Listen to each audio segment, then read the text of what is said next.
on to the next round. The loser is out because it's single elimination, but let's get in. There are 3 duels taking place at the same time. Here we are with one. It is Fikt versus Rikape. That is true. We have BOB versus SPP. You can see that there is a Malice Dormouse already resolving at Duel B while we still have thinking time on the main table. A pass? The thinking time wasn't used very well because we pass it over. And Fikt, of course, not too uncommon of a name in Challenger Cup competition. We've seen him win plenty of cups in the past, but that is not the start that they wanted. And look at that, Ibris. I like it. Yeah, our mascot of the season, basically. Yep, the Challenger Cup Summer Monster Mementotlan Anguich there gracing the field for Rikape, being followed off by the Tatsu no Toshigo. Perfectly pronounced there. I read along with it, fortunately. That's fine, that's fine. And interestingly enough, also on Duel C, we see Unchained cards being in there as well. So we see all kinds. I love that we have 3 duels at the same time. Simultaneous Ash Blossom and Joyous Spring resolving is kind of painful, but at the same time, it seems to not have phased SPP because Called by the Grave comes down for Rikape to run interference on that. It will stop the interrupt, and it means that now Rikape can proceed with the Memento combos. And once the Mementos access the extra deck, you know, you kind of have to consider that the game is maybe rapidly approaching a point where there's no coming back for the opponent. Just in case you are confused, that Called by the Grave only negates the Ash Blossom from Victinium here and not the Ash Blossom on the other table as well. And therefore, it is only going to be dealing with that. But there we see the Mementotlan Gatic going into the graveyard, and that's where it wants to be, because when it does go into the graveyard for a card effect, we can just bring it back. And now the on-summon effect is going to bring back that Sleepy that was sent alongside itself. I do wonder how many disruptions Victinium started with when in his hand here, because that instant pass kind of hinted that perhaps we had a lot of interruptions to the opponent's turn, but not too many in terms of starters or opportunities to commit on our turn. Speaking of the Memento deck accessing the extra deck, I believe this is a fusion summon now, and we should expect to see the Twin Dragon now come down for Rikape. I mean, one thing that's immediately pretty tough for Victinium, I feel like, is there is no Maxi and also none of the Charmies. I would have expected him, when he just passes like that, to really have some of that, but none of that is available. And I mean, with the Charmies, maybe they don't share Maxi. You never know, right? Maybe that is none of their share cards, so some other teammate has the Maxi. You never know. And in the meantime, Rikape is continuing to play. And I think one card that Victinium might really need here could be the Nibiru, the Primal Being, because that could be the lifeline. Combined Creation should come out soon, and then the Creation King will be soon to follow. And honestly, a lot of the time I see that the Memento monsters use their effects to allow the higher leveled ones to attack directly. As it turns out, when the opponent has no monsters, you can attack directly anyway, so I am anticipating a big commitment from Rikape here. But 4 mystery cards in hand for Fikt. Did not use any of them on that first turn. Do you have anything here, Fikt? Bone Party also resolving, destroys now that big 5,000 attack point monster in the hand to probably special out the Mementotlan Maze. And at this point, we're collecting so many different Memento names in the graveyard. Not even the Nibiru would look too tempting here, because I feel like at this point we just have so many, so we could maybe summon it out another time, because you not only can summon it out once per turn, but twice per turn, actually, or as many times as you have materials still left to fusion to bring it out. There is the fusion, so I imagine we will see the Mementotlan Combined Creation. Yes. Creation King? Or Mementotlan Tekutlika Creation King, rather. That is exactly its name, and it has hit the field now, and we may have used 3 cards from the graveyard to shuffle back, but we can just immediately get 3 new into the graveyard with the summon effect, and that's what we do. Akihiron was one of them, and it is just looking very, very, very pretty for Rikape. Sometimes you would expect, maybe if Victinium doesn't have anything here anymore, you would expect him to just maybe concede.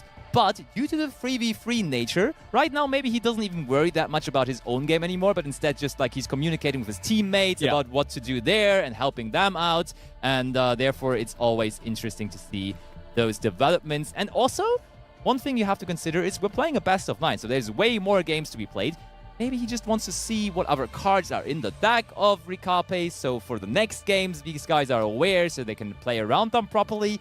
You never know. There we just saw an Aniteckzetto resolving at Duel B. Therefore, that is not super standard of a card to see anymore at the moment, so interesting information to have.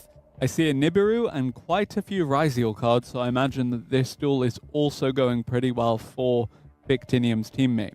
I do agree, and there is a Fiendsmith Tract activated at Table C as well. And, ooh, I think there is a response window right now for Victinium, because we are not having that yellow box of the think we language. crested past 5 summons quite a while ago. For sure. Yeah, I look to be in an okay position. This is a weird one to be thinking about now, though, because what we're trying to do right now here is just destroy one monster on the field to bring back a level 2 monster. And now, finally, we have decided to allow that.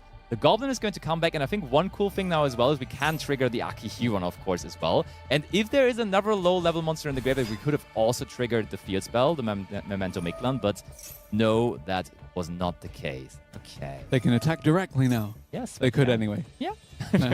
I mean, still, but now, if a Nibiru comes down, for example, that would still, even after the Nibiru, allow you to attack directly. That can still be relevant here. Now we activate the Goblin effect to send 2 more Memento cards from the deck to the graveyard. And cool enough, we destroyed the Aki Huron for that, meaning the graveyard effect of it will also now activate, adding back 1 Memento card from the graveyard or from the banishment. And we choose the latter. And we also now activate the effect of Memento Miklan. This just looks perfect for a Rikape. And I'm wondering, was it a bluff from Victinium that he was thinking about there? Because it really gave some Nibiru vibes there, but there was no real reason to use Nibiru there, necessarily. Okay, Fusion back into the hand. We see there was the Nibiru, but play went back on table B as well. So after the Nibiru, the game was not over yet. Oh! Winter Cherries. Okay, so you buy yourself one more turn, maybe? Not necessarily. We can banish 1 card from our extra deck now, or we reveal it, and then our opponent has to banish all copies from that. Okay, we banish Aspinall Knight. I think Rikape can live with that, honestly. That is a card you do not want to draw going first. That is for sure. And I mean, we probably don't even have a real target for Memento in our extra deck, besides that Aspinall Knight, which is really not that big of a problem here for Rikape in the end. I'm wondering why Victinium would activate that there, to be honest, because that is a huge information to see. When you know your opponent does have Ghost Reaper and Winter Cherries in their deck, I feel like you can play some very different lines, honestly. For sure, and you also have to contextualize the fact that now Victinium's future opponents on this team know that he is running them. Exactly. But that being said, it does give access to the Dark monster in the graveyard for the Dark Charmer, Gloomy to steal, and then again you can link them off and access a rank 3. A link 3, and I think it's going to be Celine. Yeah, Celine. And that's usually just a very, very easy way to go into Access Code Talker eventually, essentially. So the old combo when Crystron Hauke Fibrax was around was you used to get back the Effect Veiler with the Hauke Fibrax, and you'd link them off into Celine, the Queen of the Master Magicians. Celine would then activate her effect to bring back the Effect Veiler, and then you would link off into the Access Code Talker, as you mentioned. That works as well, of the Bow of the Goddess actually now offers insurance against the Nibiru, the Primal Being, and that does spell doom for Fict here, as he is knocked down by Rikape to open up this game. SPP take game 1 in this back and forth duel. Now, Malice in Underground is on the field. Malice cards are on the field, but facing down a Ryziel and a Nibiru, the Primal Being. I mean, that doesn't look too bad for SPP either. So we have survived the turn after the Nibiru and all the Ryziel monsters were on the field, and now action is on the Malice player on Gengi for Team SPP. So things are looking good, and I feel like just looking at the names of the players, BOB would be the more known team, just going by the names, because they have players that have won Challenger Cups before. I also know Spectre, for example, here on that team. And the team SPP is a little more unknown in terms of that, but as we can clearly see, they're doing very well here. Yep, being able to bring out the Chessy Cat now. The Malice continues to extend 1,500 on the life points. Looks a little bit dicey, but at the end of the day, it's more than 0. It's within the Malice comfort zone, and so is the extra deck and this extra link monster. Going to access the Malice Q White Binder and banish a couple of cards from the graveyard. You can disrupt the opponent, or you can banish from your own graveyard and trigger some of these special summoning effects to then Link climb further. Yeah, definitely going to do the latter here because we are just trying to get our monsters going even more so because there is no disruption needed right now. And I think we have just seen Access Code Talker, or we talked about Access Code Talker, then did not see it because they decided for Appaloosa. This time around, though, I think Access Code Talker might be a really, really handy way to possibly end this duel here, which would mark a 2-0 lead for Team SPP. You said 1,500 life points is more than 0. Yup, that is true. But for a Malice player, that is getting pretty dicey because you always have to pay life points to activate your effects, of course. And you want to activate another link-free effect, like the White Binder and the Banishment, you get down pretty significantly at some points. That is now a Link 1, linking off the White Binder to go into Link Disciple. What are we planning with that? Is that... Oh, yeah, I think that is our way into Access Code Talker. We just wanted to have another attribute in the graveyard with a light monster there. To get additional removal for the Access Code Talker. Access Code Talker, of course, going to come through. 5,300 attack, but it's going to be reduced a little bit here. 5,100 still pretty good, and it does mean we have access to as much removal as we need to then clear out this field. Do you go for the face down? Yes, you do. And then you go for the Ryzeal and the Nibiru, and then you swing, swing, swing. But crucially, still short 800 points of damage. When he's destroying the duo drive, everything is going to be fine. Look at that. We are, I think that's now how much I need missing? 400 more. 400 missing, but we are banishing a Malice monster here from the graveyard, which can then immediately come back and would definitely mark what we need. Yep, look at that White Binder ready to come back. Only 300 life points remaining for Gengi, but enough attack points on the field to possibly go for game here. Yep, 300 more than 0 and more than Specimen is about to have. Spectre, sorry, is about to have. Indeed, yeah. And there we go. It's a little bit of David against Goliath here, and David is up 2-0 now with also Gengi winning this game for SPP here. Impressive. Yep, SPP moving to 2 against 0 on the board here as we do have Kyle Javi against Mordred. Mordred now looking to extend with that Memento strategy. We saw Memento take a win for SPP in Game 1. Can it do the same for BOB here?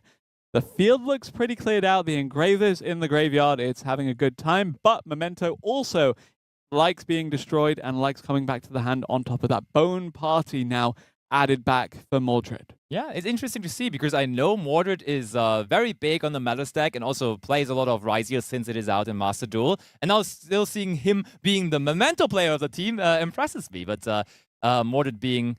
someone that can just play all the different decks. And there is a concede, and therefore we do still have it quite close and competitive here in this matchup with the score. And now, therefore, that's maybe not that great, but on the other hand, Forbidden Droplet is really strong against Detonator, and therefore the Ryzeal matchup can definitely be fine. The Malice matchup, Super Polymerization does more against because you definitely have some applications there. But let's see it in practice now, shall we? We do have SPP winning another coin toss here on our main Duel A, and on Duel C, we see just a couple of set cards there. It's not looking great for BOB here overall. Kyle Javi now looking to resolve this Fiendsmith's track to look to go okay. You know, they'll add the Fable Lure, you have to imagine, discard it, get the free card on the field, and then be able to climb and extend from that point onwards. And I love this because we didn't see much of it really in the last game, but this is not any kind of Fiendsmith deck here from Kyle Javi, but this is actually Unchained Fiendsmith, something you don't see every day. I think we looked through the decks. Did you look at the deck list, or did you guess based on the mate? I think I saw his deck list, yeah. Okay, the mate kind of gave it away as well, that's true. And I think they actually are the only Unchained play. Oh, and after the Droll and Lockbird, we have the triple tactic talents as well. Let's have a look all together. And we see double Impulse, another Droll and Lockbird, and the Dormouse. And in those situations, I feel like it's a no-brainer to just take the Dormouse. Yeah, right? of course, you want to take the starter. Fix again. This time, got a starter, but this time it's going to be taken away. Well, you imagine. Yep, definitely will be the one to go. Does also give Kyle Javi the information that he needs to kind of play around the two impulses as well. Just, you know, you have to be conscious of the fact that this could come down at any time and run Disruption. Now we're going to have the Fiendsmith extra deck cards start to make an appearance. The Requiem is going to be first. That Link 1 card that will eventually bridge into being an effective equip spell for the fusion. Yeah, but the cool thing here is that would be something you would always try to use Ash Blossom and Joyous Spring on. And Dominus Impulse oftentimes is used to a similar use as Ash Blossom and Joy Spring. But here in that particular case, you could not use the Impulse because there were no cards on the field when you used the effect of the Fiendsmith Requiem, as it is in the graveyard already at that point, and therefore you couldn't stop that. So the Fiendsmith engine is off to the races here for Kaljavi, which is for them really, really, really, really good. Because we do get maybe even to a Caesar here in no time. Engraver and Lacrima both on the field, soon to both be in the graveyard as the fusion will come through. Or the Link, I believe, is probably next in the step. We can go both routes, really. We can go for a Necrocrypt line here immediately, just making Necrocrypt out of the Lacrima and the Requiem. The cool thing about just doing that is that you completely are unaffected by the Impulse, because the next thing you just do, there you have 2 level 6 monsters on the field, and they're both Fiends, and therefore you could just easily, immediately go into the Caesar, and you know your opponent just has no answer to the Caesar, and I like this a lot, playing around the Impulse that we know, and if you went for Sequence, probably they would have just always used the Impulse on the Sequence, and therefore just doing it like this is a lot safer, and I like it very, very much here from Kaljavi. Yep, so DDD Wave Hiking Caesar going to be followed up by the Triple Tactics Thrust. We saw the Triple Tactics Talent lead things off. Now the Thrust will swiftly follow. Abomination's Prison. This is Unchained Fiendsmith, we mentioned. Hadn't seen too much from the Unchained components, but Kaljavi actually has the luxury of playing this one a little bit slower, taking a step back, because Fix is relying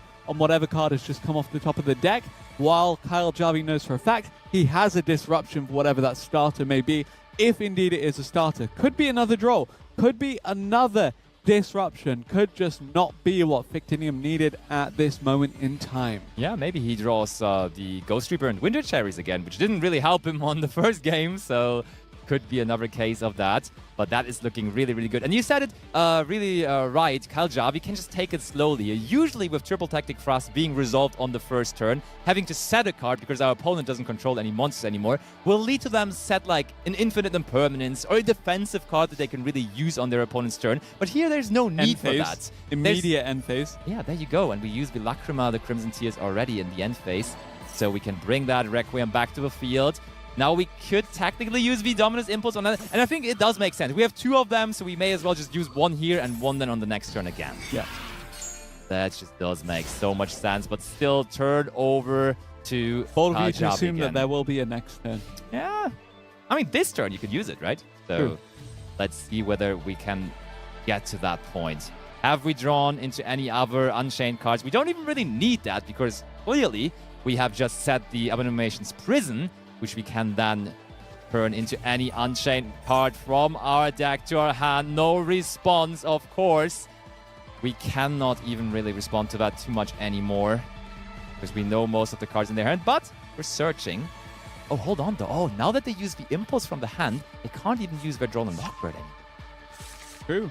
So we are completely unaffected by that, too. Unchained Twins Aruha now going to come to the hand, going to be activated as well. Will destroy that set card. Is that another Unchained card which profits off of being destroyed here? In that regard, okay, we do use Impulse on that. I think that is pretty smart, honestly. But still, we haven't even normal summoned yet. So worst case, we can just normal out the Aurora too. Oh, and there's a response from Kaljavi. With Chaining the Chamber here in that case. So that is just still giving us an Unchained monster at the end of the day. So I believe we're going to summon it from the hand. From the graveyard. Wait, we can. Hand or graveyard. So I think you take the one from there's nothing in the graveyard. Exactly you're right. Yeah, for sure. So still finding the way to the field. But Aruha, can we find our way to Yama with this card? Oh, wow. I guess we'll find our way to a victory anyway. I was looking forward to seeing Unchained Soul, Lord of Yama. As it turns out, SPP don't need it, as Kaljavi is able to make a comeback in his second game and put another win on the board for SPP here as we do move into our next game between Spec and Rikape. And that looks a lot better than that first game looked for Spec, because that is really how you want to build your Ryziel field. You have the main interruptions. You have a Ryziel Detonator there actually with 3 materials. You have the Ryziel Cross also ready to negate. You have a couple of set cards as well. Still plenty of cards in the hand. This is very often or very usually how this field will look like. You have negation, you have destruction, you have all the disruption you could ask for, but Memento has so many cards that it could very well play through it. Ryziel Plasma Hole actually going to come out here and going to interact with the memento cards.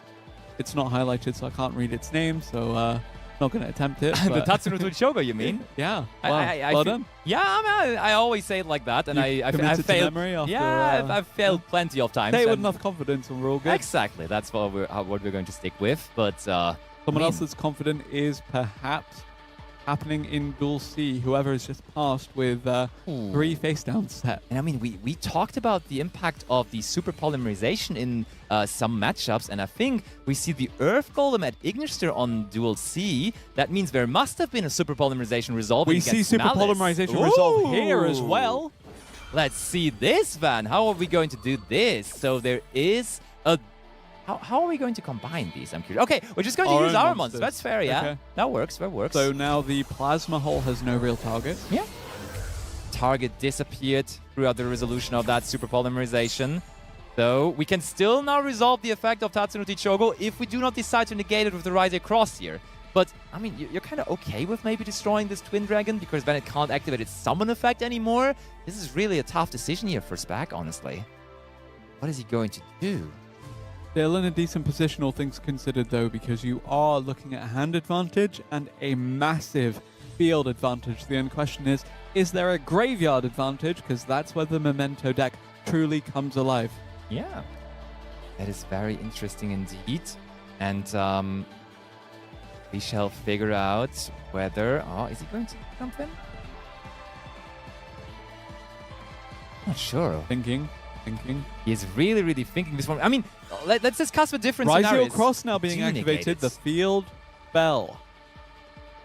Do negate the fact. Interesting. Ooh. And now, oh, that's perfect. We detach the aggregator from the detonator, meaning now Chainlink 1 Twin Dragon. You have another negation from the aggregator, yes. So obviously super, super valuable card when it comes to adding just another layer of disruption to the Rise strategy. But here is the Goblin Biker Grand Breakout. It's going to summon the Memento Goblin from the deck. It's trying to, but there's Ash Blossom and Joyous Spring stopping that, and now it will come down to whether Recalpe has another Memento monster in hand, because technically the Twin Dragon can resolve. It will need to destroy something from the hand, though, and there is the Goblin in the hand already. Wow. So that is good news, because that means we can search for 2 Memento monsters now, straight from our deck. Right away, and that is going to be VT Kutlika. Yep, Mentor to Kutlika, combined creation now added to the hand. We have 5 other Memento monsters with different names in the graveyard for sure. So perhaps we will see that actually come out. But still looking pretty good in terms of disruption from this Ryziel Detonator and the rest of the field. Yeah. Mystery face down as well. Never really feels good to face down, especially when you are on the back foot here. Sleepy going to be added to the hand. Again, just really looking good here. Mementotland Fusion, another fusion card being used here. That's crazy. That was the last unknown card in their hand, and it's such a good one to have there at that moment. Interesting to me, though, Spag has been really, really careful about using the destruction effect from detonators so far. Has really decided not to do that a single time. I feel like whenever my opponent is activating the effect of Tatsunoko Shogo, for example, on the field, that's a good time to use it, but has decided to just keep it completely until this very moment. And maybe now then ready to tackle that fusion monster that is about to be summoned out here. That is, of course, going to be once more the Creation Yes, King. indeed. Memento Miklin Tekutlika Creation King. But Ryziel Detonator going to swiftly answer that with another destruction effect. That is good. Now meaning, though, that Recalpe does not really have to send another copy from the extra deck to the graveyard anymore, as this one is going to find its way into the graveyard anyways, and it does have a graveyard effect to also search for Memento Miklin, the so powerful field spell. In the meantime, on Duel C, I think I see another Access Code Talker finish, meaning we're actually onto a 4-1 score. So this game here right now could already be the last game of the entire series. Yes, indeed. And we had BOB entering this as the favorite based on the fact we recognize the players. They're so well regarded, so renowned within the European scene, within the Challenger Cup scene. Totally. And yet here we are. Unchained Fiendsmith won its game, did its job. Can Recalpe now with the Memento deck replicate his success in game 1 and replicate his teammates' success in the other games here in this second set? There is Vegatic now also getting the Bone Party into the hand as well. Rikape piloting this very, very, very nicely so far. But you still gotta wonder, what are those 4 cards in the hand from Spec? Is there maybe a Nibiru waiting? It would not be a surprise to me, because if you have those shared cards, and we are playing under the world rules, I think in one of your decks you want to include Nibiru for sure. Maybe one in each. Yeah, maybe one in each. That works as well, sure. The Nibiru, the primal being you played against me earlier, really hurt my feelings. We had a little preparation match before the tournament. I took here. Link Spider out of my deck just before then, and now I'm like, okay, I might put it back in, but you know, the extra deck is tight, and indeed the extra deck is what is making the difference here for the Ryziel deck, detaching again to get the destruction again on the Memento Mictlan. And that will hurt, because you want to have that card to generate more monsters, to just keep on summoning stuff from the graveyard. We do still have, of course, though, the Combined Creation in the graveyard, waiting there to come out and attack some more monsters. And be reminded, if it is the only monster on your side of the field, it can even attack all of your opponent's monsters. So we would have to get rid of the Gatic beforehand somehow. I'm sure we can find a way to destroy a Memento monster. Yeah, surely. I do agree. That's definitely not the hardest task. We have the Bone Party in the hand already, so that could take care of that. But let's see how Rikape decides. He's like, we really talked about the fact that the Ryziel field was as good as it usually gets. There also, of course, Graveyard effect from Total Fusion can destroy the Gatic right away. Keeps the field clear in terms of monsters after this card resolves. Gonna add a Spell Trap to the hand as well to further extend here. It is another Memento Fusion, and we could very well see that access the extra deck some more. Akihiron now going to resolve in the graveyard to special summon itself back. This is also the card that allows for the direct attacks if necessary, so there is a path forward for Rikape here. And importantly, no more materials on this detonator and no more disruption from the aggregator in the graveyard. Absolutely. Rikape now has resolved that on-field effect of Akihiron, so we would be able to attack directly. But getting to 8,000 will not be that easy of a task here, I feel like. And then Totland Bone Party going to be used here. Bone Party shall destroy the Akihiron, so also the other graveyard effect will be activated here from Akihiron, so we can recycle resources. So even if Rikape is not able to close out this game here on this turn, I feel like we are about to set up a decent field here for ourselves and breaking the opponent's field. In the process of it, speaking of breaking the field, we could use the summon effect from Darkblade here. Discards the fusion, which we cannot activate this turn anymore anyhow, to go after the back row. Spell Trap card and hopefully clear a path to victory here for Rikape. The Memento cards are activating in the graveyard, but here is the plugin being used here. Yeah, that may as well have not been too much of a surprise. Maybe both players actually knew about this one, because that is usually a card you do search with the duo drive here in the Ryziel strategy. And we only jumped into this game after the first turn was already concluded. So I feel like that certainly was something that probably the players were aware of. And we do bring back the extra Ryziel here from the graveyard. And we do also get a material on the detonator as well. That is what just happened there. So you see Detonator again with one material, and we get the Memento Mictlan back into the hand. Now, could immediately be answered again as well, though. So let's see how that is going to progress here. Ryziel is special summoned, and it doesn't matter whether it's your turn or your opponent's turn. As long as there is nothing but level or rank 4 monsters on the field, you do get to search for another Ryziel monster, as we just saw there. This is intense. And this is also dangerous, because that now marks another monster on the field. And we talked about the fact that the Combined Creation can attack every monster on the opponent's side of the field as long as it is the only monster in the field. If you combine that with the Memento Bone Party Graveyard effect, which gives you piercing damage on one monster on your side of the field, that could mean now, hold on, how much damage would that be? That would be 2,000 over the Detonator, 3,000 over the...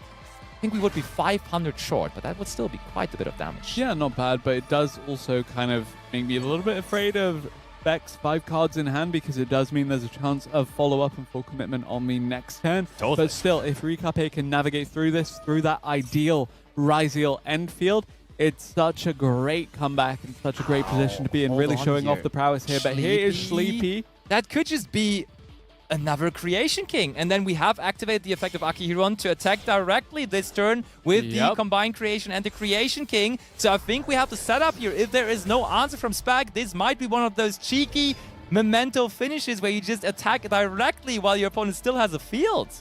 This is massive. Can we get the Combined Creation back from the graveyard onto the field? It's happening. It's happening. 1, 2, 3, 4, 5. That's all you need to get that big, impressive 5,000 attack point monster onto the field. Memento Tekutlika Combined Creation. Oh, end of main phase. The Nibiru would be needed here, but there is no Nibiru. I think this marks the end of this duel. And also, oh, hold on though.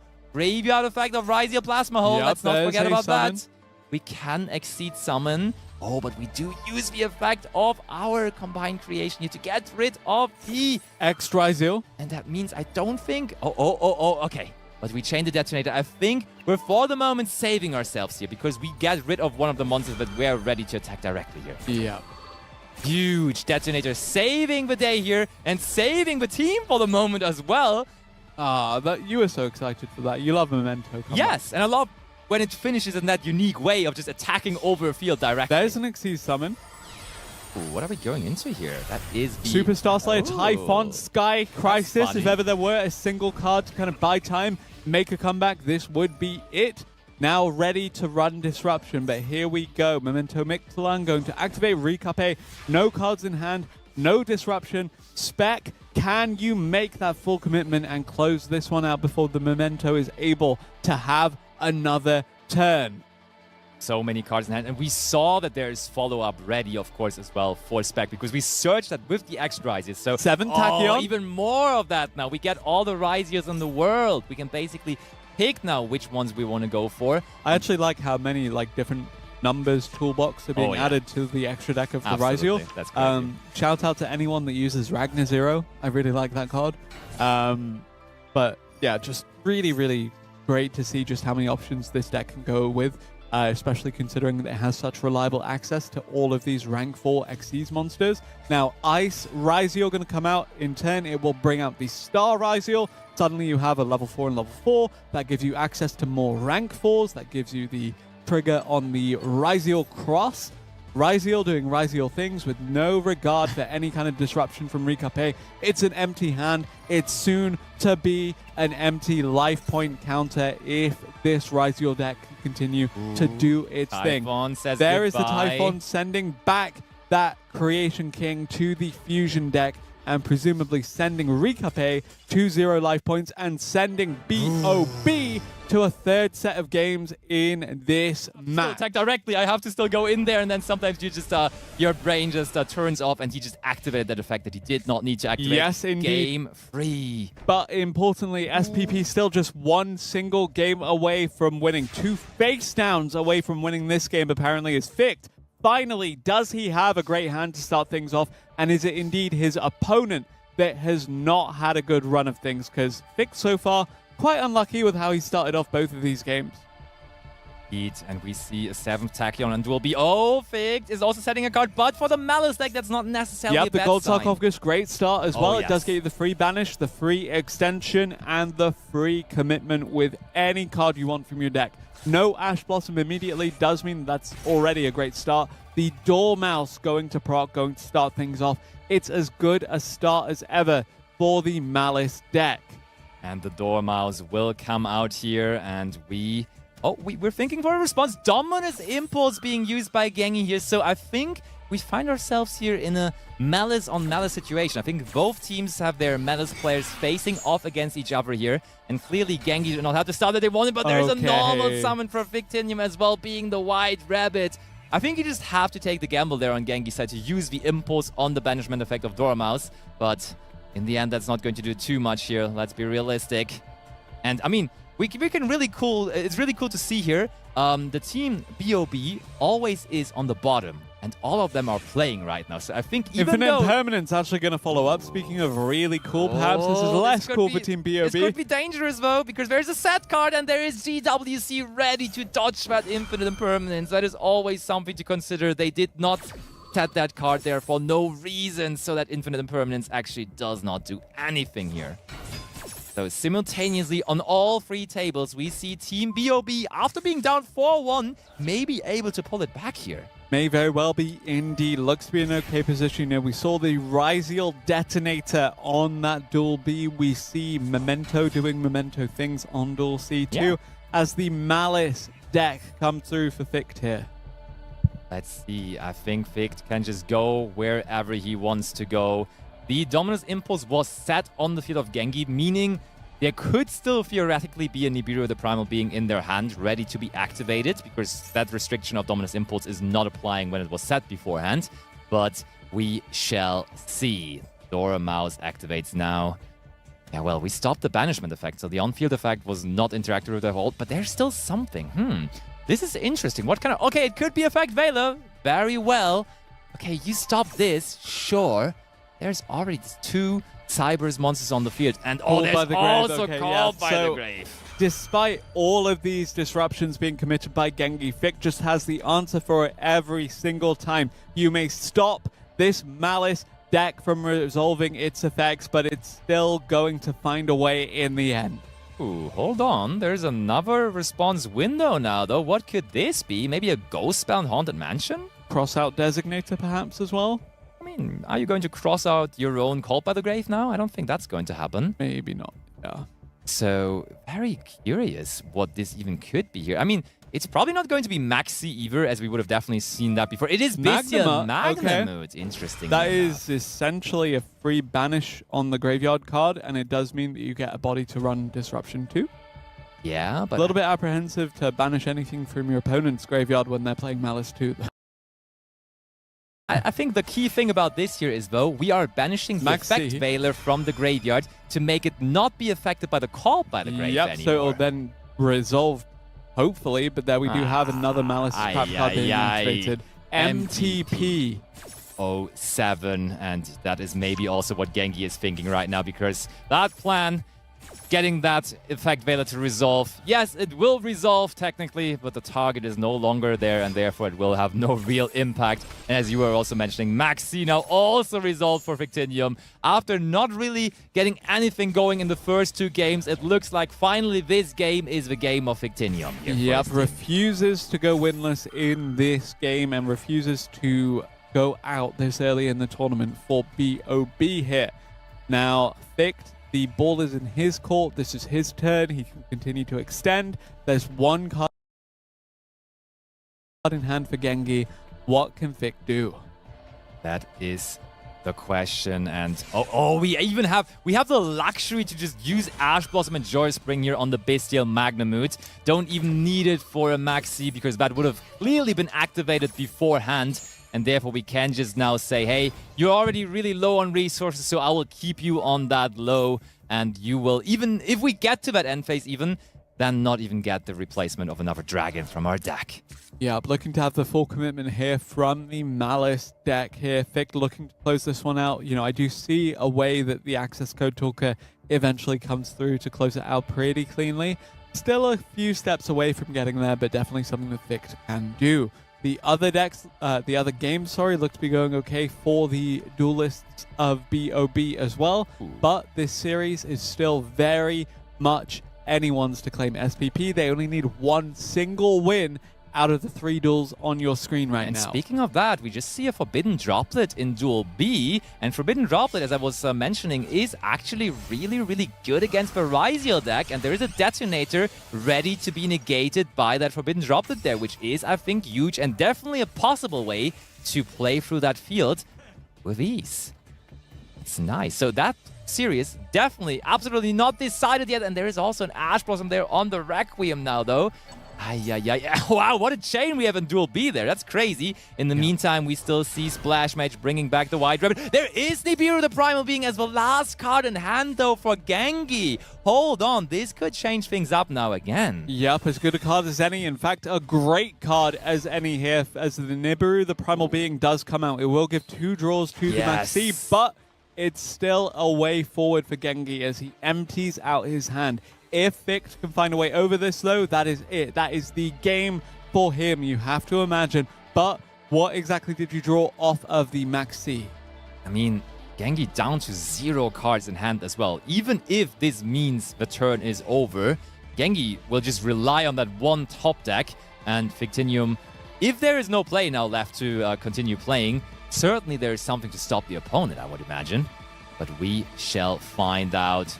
Considering his options right now, we could always just turn this Nibiru token into a Link Spider, allowing ourselves to already have a Cyber's monster on the field. Let's see whether we want to go down that route.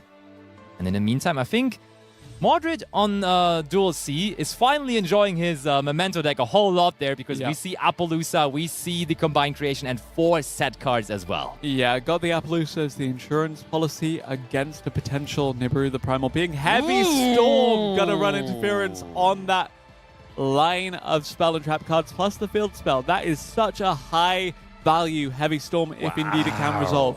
I think this is actually Memento Mirror Match, by the way, but I don't often see Memento using the Heavy Storm in the main deck.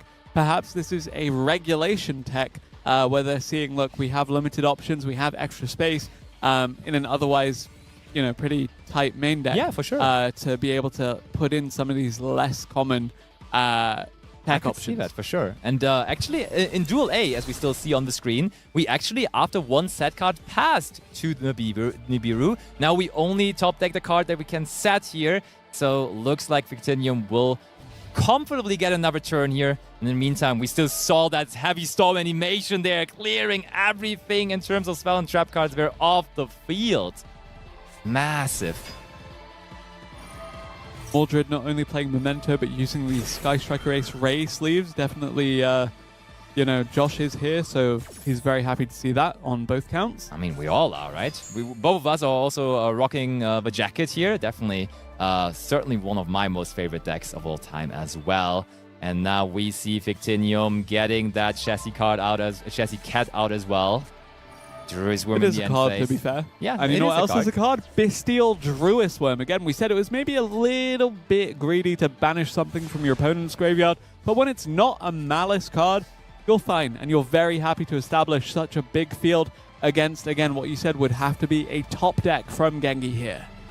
That is true. So Victinium now using the effect of Chassis Cat for a second time this duel already. When this card just resolves multiple times, it feels like your Malice opponent is just running away with it, because we now at this point have drawn 4 cards off of Chassis Cat. We see a Super Star Slayer Typhon Sky Crisis in Duel C. It is the emergency card. When everything else is backs against the wall, you have that as the insurance to be able to hold the line against whatever the opponent plays. Yeah, but it was taken control of by Memento Maze from Mordred's side, and still after that Heavy Storm, it was enough. We could withstand the push from Rikape, and play is back to us. How's our follow-up looking like now? We probably have a fusion in the graveyard. There it is. That's huge, because we will be able to search for another fusion from our deck here. Yep, hopefully we do find a way to the Creation King, and Mordred can create a victory here and keep his team in the tournament as well as in the game right now. But Memento Fusion is going to be the first step towards that. Akihiron in the graveyard now going to special summon itself back. The Appaloosa is still there, ready to prevent the Typhon from resolving its effect and disrupting further. But it's a game of back and forth. Who is going to make that first move? Who is going to get disrupted? Is it going to be Rikape or is it going to be Mordred? Because right now the onus is on Mordred and the Appaloosa is on Mordred's side of the field. So he's looking pretty good in terms of disruption available. But access code Talker looking pretty good in that other Malice mirror match on the top of your screen in Duel A. Yeah, that's true. And that's going to close that game out. You have to imagine. Always access code Talker. Definitely. Spells the end of that one. It spelled the end of the Nibiru. It will allow the access to the Heart Scripter as well. That is a combined 7,800. That is it. More than enough. Doubles the attack points of the Heart Scripter and goes for enough damage to bring us here to a 4-3 score. Victinium now finally has done his duty and has done his homework and has won the first game for himself.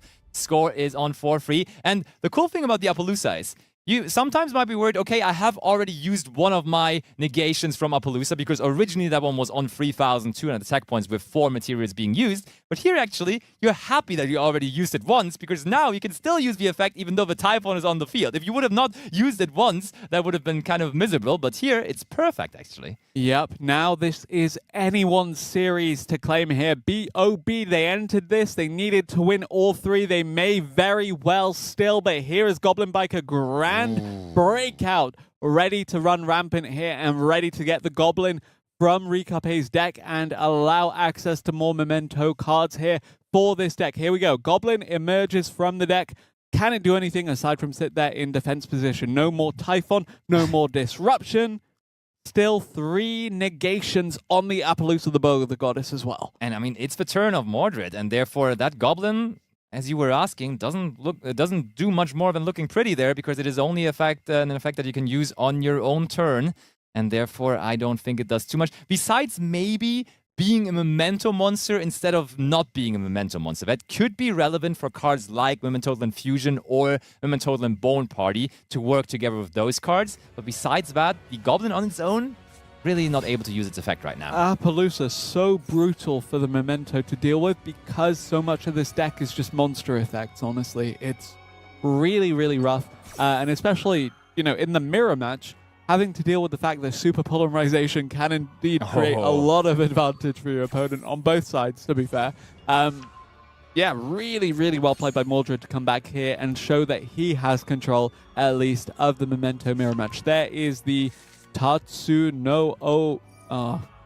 Almost. Tatsu no Tochichogo, I almost got to read that before the Memento Mixland was able to extend Mordred's combat. I hope we're going to see some more of Tatsuno Shogo throughout the tournament, and then we can together learn it. And now I'm sure Josh can say it at least. Yes, totally. I'm 100% sure. And then Toadland Sleepy next. We are trying to fusion summon further.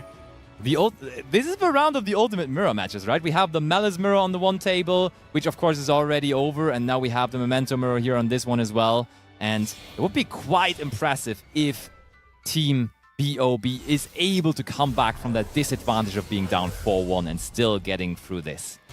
That would be stuff that champions are made of, honestly. If you start into the tournament like that, you are equipped for everything, I think. Memento Mictlan Tekutlika Creation King now comes out. Its effect resolves. The Gatic goes to the graveyard, comes back out of the graveyard, is special summoned, is another body on the field, ready and waiting to extend this Memento play from Mordred. The sequence is great. Everything looks great. The Appaloosa still alive and well, ready to run rampant with 3 disruptions if Rikape tries to stop this. That's true. And now the interesting thing there on Duel B as well is we said there is a really, really, really good turn with the Ryziel deck setting up a good field, but the Unchained deck doing really, really good work. As we can see, the Detonator negated all of the other cards on the field and in the hand gone. Typhon? Now one Typhon may be left to hold onto the Access Code target that is about to be summoned. Still, the overall situation looking really, really decent here for Kyle Javi and his Unchained deck. Yep, there we go. There is a Link summon, as you mentioned, the Unchained Soul, Lord of Rage now coming out. Unchained Soul of Rage, rather. Yeah. Lord of Yama, where are you? In the extra deck, but not for much longer. You have to imagine that will be a future step for this deck as a destruction effect comes through. Yama was already in the graveyard, not even in the extra deck. It's ready, it's waiting, and it is resolving here. Nothing left in hand or on field aside from the Superstar Slayer, Typhon, Sky Crisis for Spec. It's a bounce, it's a removal from the field, but there's so much field to deal with here from Kyle Javi. This is impressive. BOB really in this third set doing everything they can to possibly turn it back into their favor. And they're about to make it a 4-4 score with Mordred really doing well at Duel C. But then in the end, Kyle Javi with the unpopular pick of playing Unchained Fiends of here in this tournament might be the deciding factor as he has successfully broken the Ryziel field here from Spectre and is about to deal with the last monster on their side of the field. This is looking pretty for them. Yep, gonna swing for 2,000 here. We do have Moltra taking this down, taking it to a 4-4 score. BOB still in the tournament, but for how much longer? Kyle Jarvie able to topple down the Superstar Slide Typhon Sky Crisis, able to end this turn with a clear field, clear hand for Spec. Spec, what did you draw? A 1-card starter, a 1-card salvation to keep your team's tournament alive? Or is this it? Kyle Jarvie in such good position, but there's Ice Ryziel. That's like the card you want to have. Speaking of 1-card starters, that is a really, really good 1-card starter for the Ryziel deck. Kind of all of them are good to start with, but this is certainly one you want, Sword Ryziel. And if Kyle Jarvie has no interruption to this, this just means all kind of rank 4 monsters, or first of all level 4 monsters, and then eventually rank 4 monsters flying onto the field. But I think we do have one thing that we have to consider is there must be the chamber set, that's the trap card, that can bring back the Unchained Soul of Rage. So that can be a factor we will have to consider, I feel like. We just have to figure out a way on when to use that the most efficient. Yeah, there is a disruption, granted not your most kind of traditional. Plus, we do have an unknown card in hand, I believe.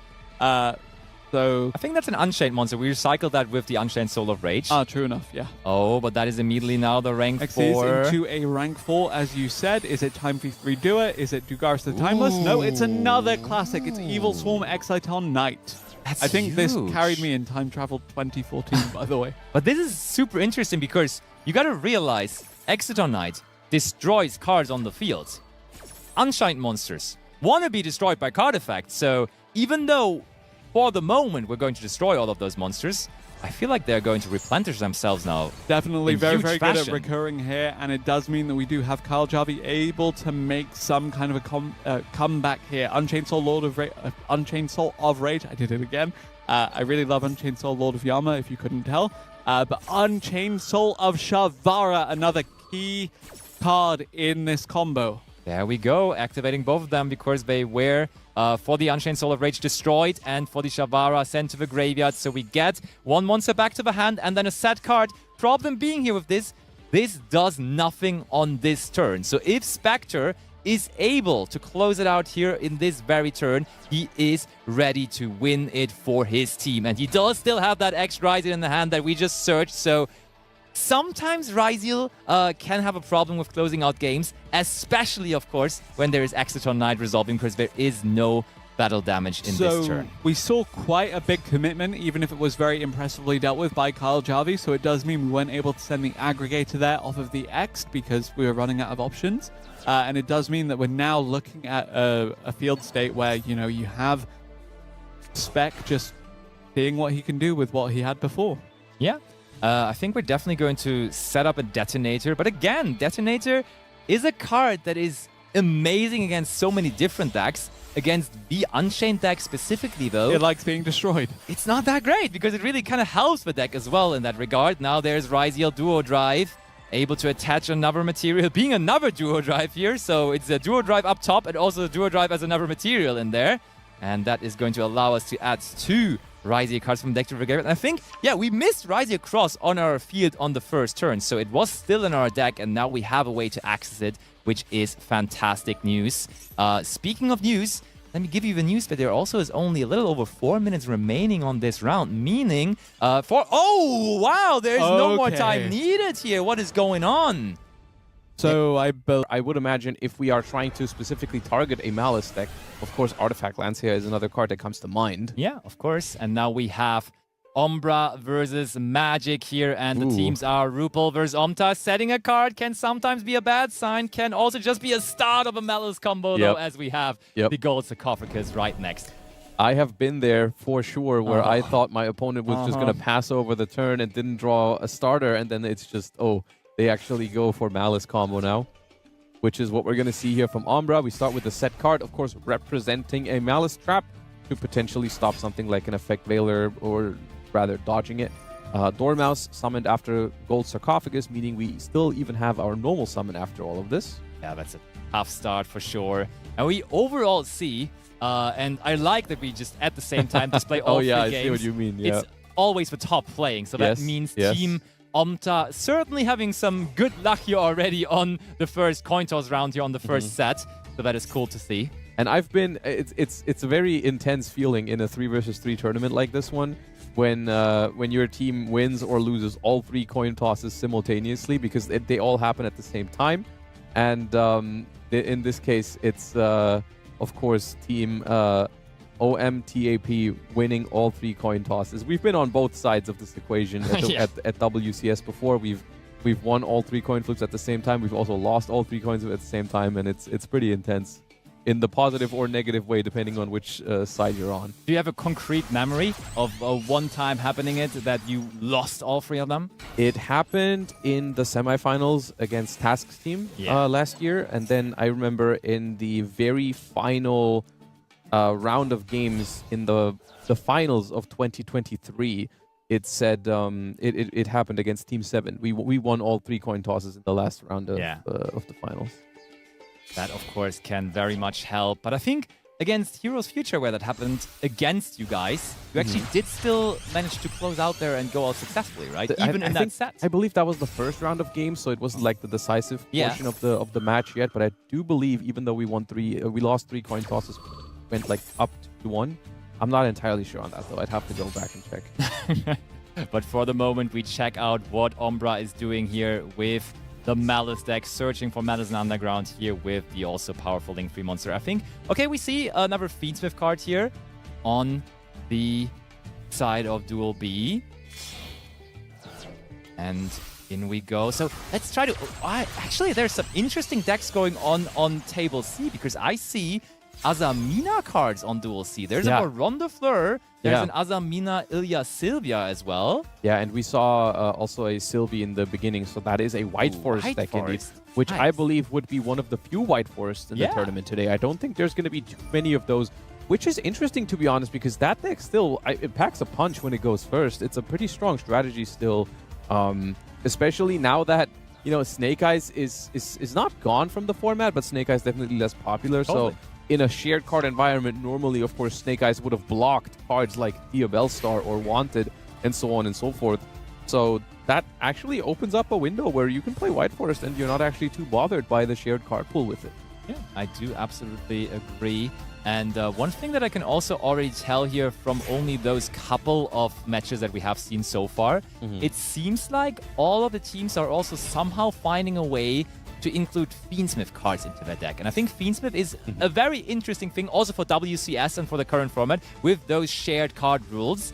Whether one of your 6 decks, because at the end of the day, you can only have one of them have those Fiendsmith cards, whether you even want to have them. And it seems like for the moment, a lot of players have decided to play a Fiendsmith deck here for this tournament. Yeah, as we see the Moon of the Closed Heaven here as well. Exactly, yeah, good call. The Fiendsmith cards are, of course, still very, very powerful, and I'm sure we're going to see some of those at the WCS as well. Of course, the thing is that they don't go into every single Malice or Ryziel deck. Like, they can go into those decks. Sometimes you see players do, but I think the most popular versions of both decks don't use them at the moment. Yeah. Which means that basically you'd have to, quote-unquote, demote them to your 3rd deck or one of your secondary decks, so you're not going to see them as often. But they are definitely still, of course, a powerhouse of an engine, and I think we're going to see some decks use them for sure. That is indeed the case, and I think I see a lonely detonator really there on Duel B, staring down the field that is about to be created, so not sure whether that's looking too good. And there was a Moldscha army, Buvala's normal summon, so I think on Duel B we may have a Ryziel Mirror. It does really much look like that, because Dugaris usually only included in that. That would mean it'd be Fiendsmith Ryziel, though, right? Because the other level 4 that we overlaid was a Lachromite. We're discarding Fiendsmith in Paradise here. Not a card that feels great to draw, but when you get to discard it for Dugaris, that feels pretty good. It does indeed. I mean, it could also be a wild brew of possibly just Tearlaman's Fiendsmith. You never know, right? Tearlaman's Fiendsmith? I mean, it's not impossible. Yeah, that deck would play Dugaris. It would, but... And that detonator is already down to 1 material, as we can see. But we're setting a card, which... This is not a Malice deck. So setting a card is an indicator for the end of the turn here. And interestingly enough, we drew with that Dugaris. which means that we're not going to be drawing a card on the next turn. So we still have 4 cards left in hand, so we're not like out of resources yet. The set card was a bluff, but now that it's a new turn, it does give us the opportunity to activate that 7th Tachyon again. And we're revealing Ragna 0, which is a water rank 4, meaning we're probably going to add a little shark with that. Ooh, I love me some shark. Let's see. Usually that is going to be the Big Jaws, right? Surfacing Big Jaws, yeah, which is a very powerful card, actually.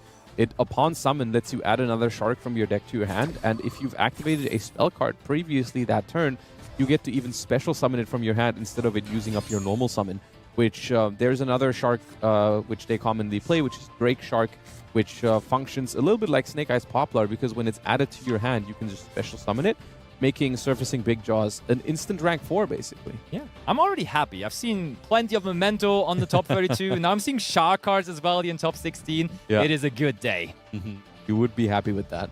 For sure. And I mean, the field that Fabi there has at the moment is not too... Okay, Droll and Lockbird against Risey Variansville is pretty tough. And you just explained that you want to have access to the Drake Shark as well. Are you special summoning that, or are you searching it? You're searching it first, You search it right? first in order to special summon it, but there is a cross available here for Tessie, and that's going to negate that Droll and Lockbird.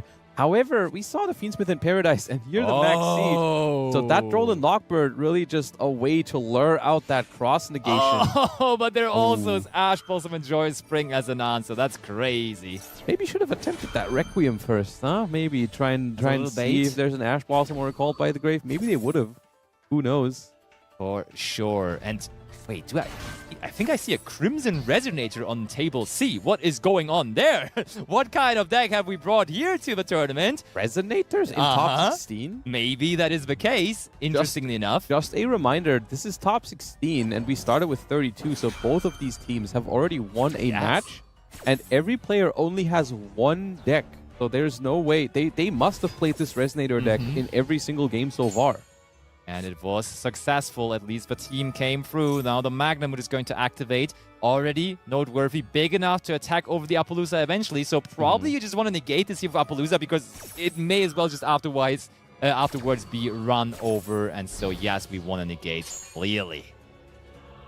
When we also see Millennium cards on Duel A, this is honestly, we picked a perfect featured match here because we have so many different cool decks, right? It is a good one indeed. Ooh, but another negate of Appaloosa. Appaloosa negating on every table, really, though. Yeah, you can really see they have different decks, but Appaloosa is still good in every single one of them almost.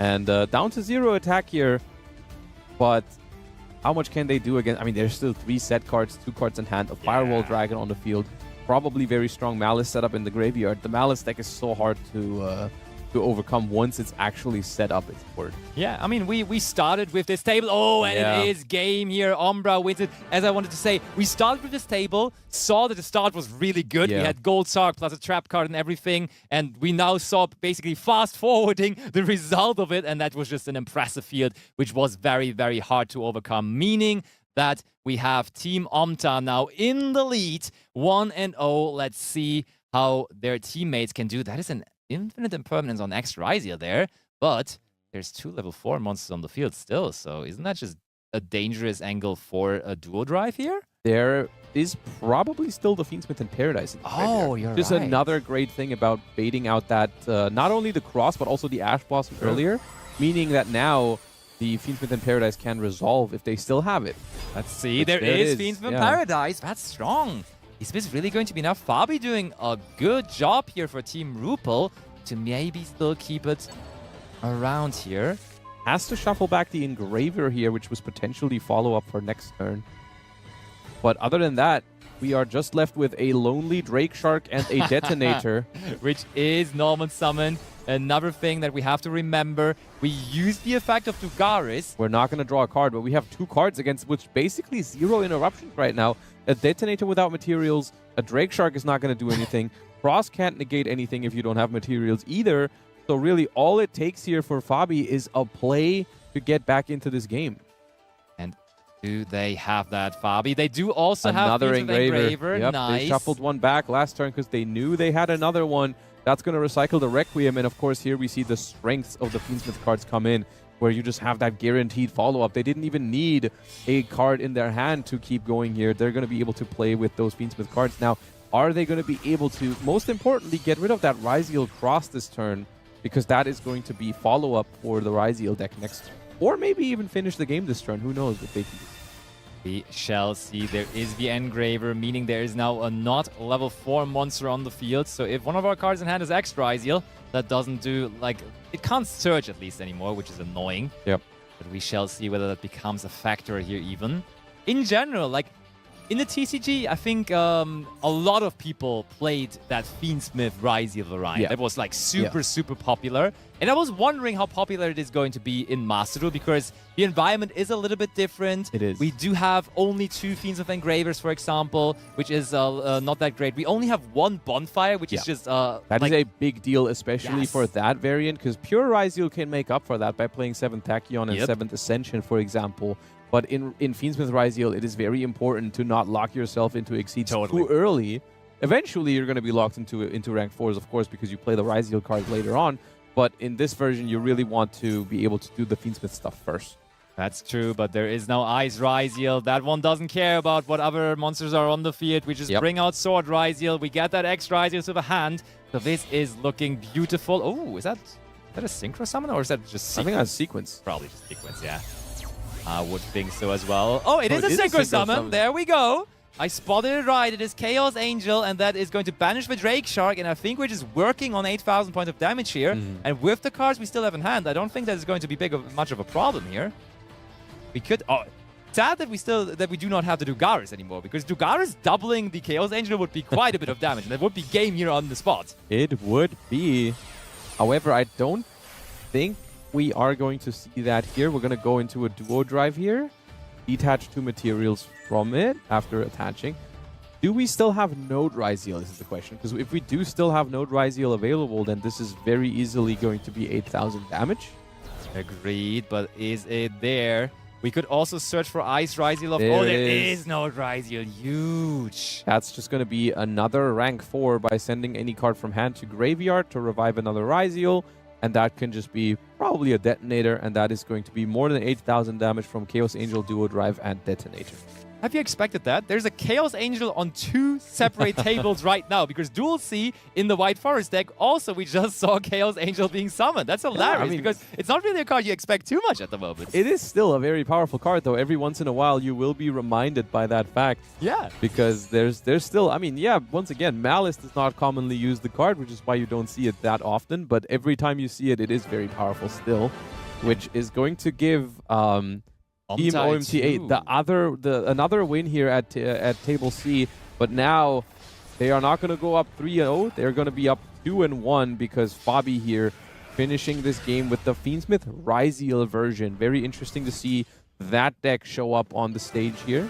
Yeah, and I think with the Fiendsmith cards might end up on top like we saw there. And interestingly enough, we also had a lot of Synchro decks here on the other tables.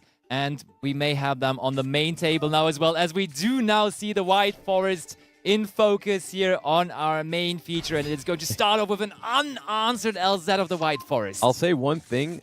This has not happened to us in WCS before, because not only did they win all 3 coin flips in the first round of games, they also won all 3 here.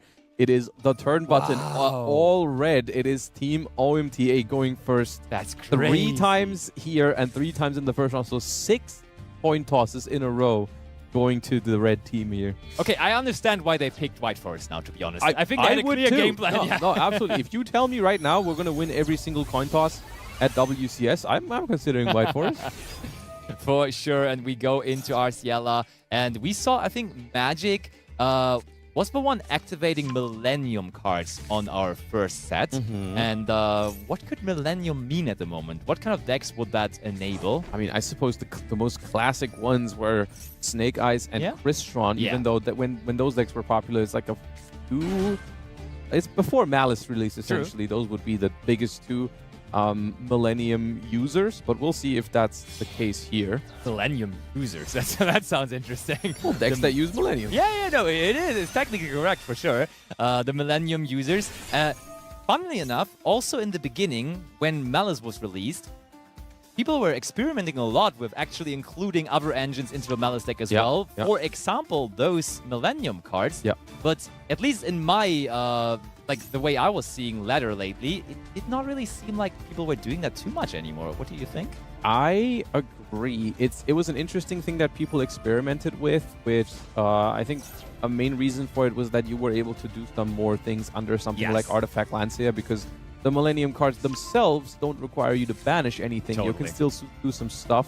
However, I think one reason why the Millennium cards have fallen off a little bit, especially in ranked, is because it is really difficult to resolve one of those Millennium cards in the face of a Ryziel Detonator, because they all have to go into the spell trap zone first as a continuous spell, and then they will just be destroyed by Detonator. I understand. I do agree. There is now here on our main feature again, Azamina, Murcielago, and OMTA P3. The player 3 of the team is living the life right now. I mean, they're having Game a one great already. time. Yep. Going first to White Force twice, opening combo twice, almost uninterrupted 2 times in a row. They are just cruising through this match so far. Of course, the team is already up 2-1. So if they can convert these... Oh, okay. Well, Hold on. all right. Nibiru, the primal being, I hear. successfully resolving. It is good here for sure to get rid of these monsters. However, White Force is a deck that's known to really play through this instantly well, because we normally would be summoning a negation relatively early on, and so the Nibiru before that's the case here, but that means we can still keep going. Do have that Wanderer Seeker of Sinful Spalls to grab Diabellus of a Black Witch from the deck. We have already gone through the Hallowed Azamina, as there we see it is the graveyard now, meaning though we can also just recycle it back into our hand, and we added the Black Witch. We can now also then make sure that we get another Azamina card in our hand, or Deception of the Sinful Spalls, another Sinful Spalls card rather, which is needed for Hallowed Azamina. You see, I think the first turn on Duel C has now ended. So we have concluded the first turn of this entire second set. And we see the result. Oh, wow. Have we even seen Centurion cards? Bro, we're getting so many different synchro strategies in this one. Coming? Oh, that's it's a a resonator resonator deck. pile. It's a resonator Centurion deck. And okay. did he just discard a Fire Ant there? It looked like that Fire Ant There card. might be the Sunwalker package in there as well, which is There's another no synchro way. engine. And there's Earthbounds in there too. Josh, what is going on here? Come on.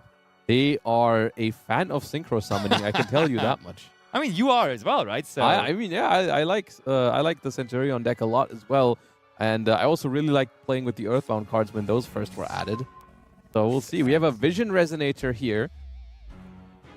And I think However, the field that the Ryziel deck has made here is very, very powerful, especially when it's backed up by a Droll and Lockbird.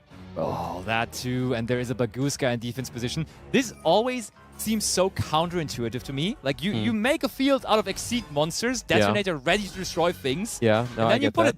a Baguska at the end on top of it. I definitely agree. It looks like that in the first place, but it's like until you realize that most decks have to take care of the Baguska first before they can do anything meaningful. And it's basically just like saying, okay, here's the Baguska, answer that one first. Once you've done that, you will basically free up my own Detonator for me, and then I can start popping off with that afterwards. Oh, here comes Chaos Angel. And the Chaos Angel is not unaffected in that regard there by the Baguska. Still has to go into defense position. Interesting dynamic here, because you might think Chaos Angel would be unaffected by Baguska. However, the wording here on Chaos Angel is very important, because Chaos Angel says it's unaffected by activated effects. Yes. And Baguska, of course, being a continuous effect, is not an effect that you activate. That is just something that is in place whenever Baguska is on the field, and therefore Chaos Angel is not unaffected by it. Totally true. So it goes back to Tessa for Team OMTA, and it's looking good.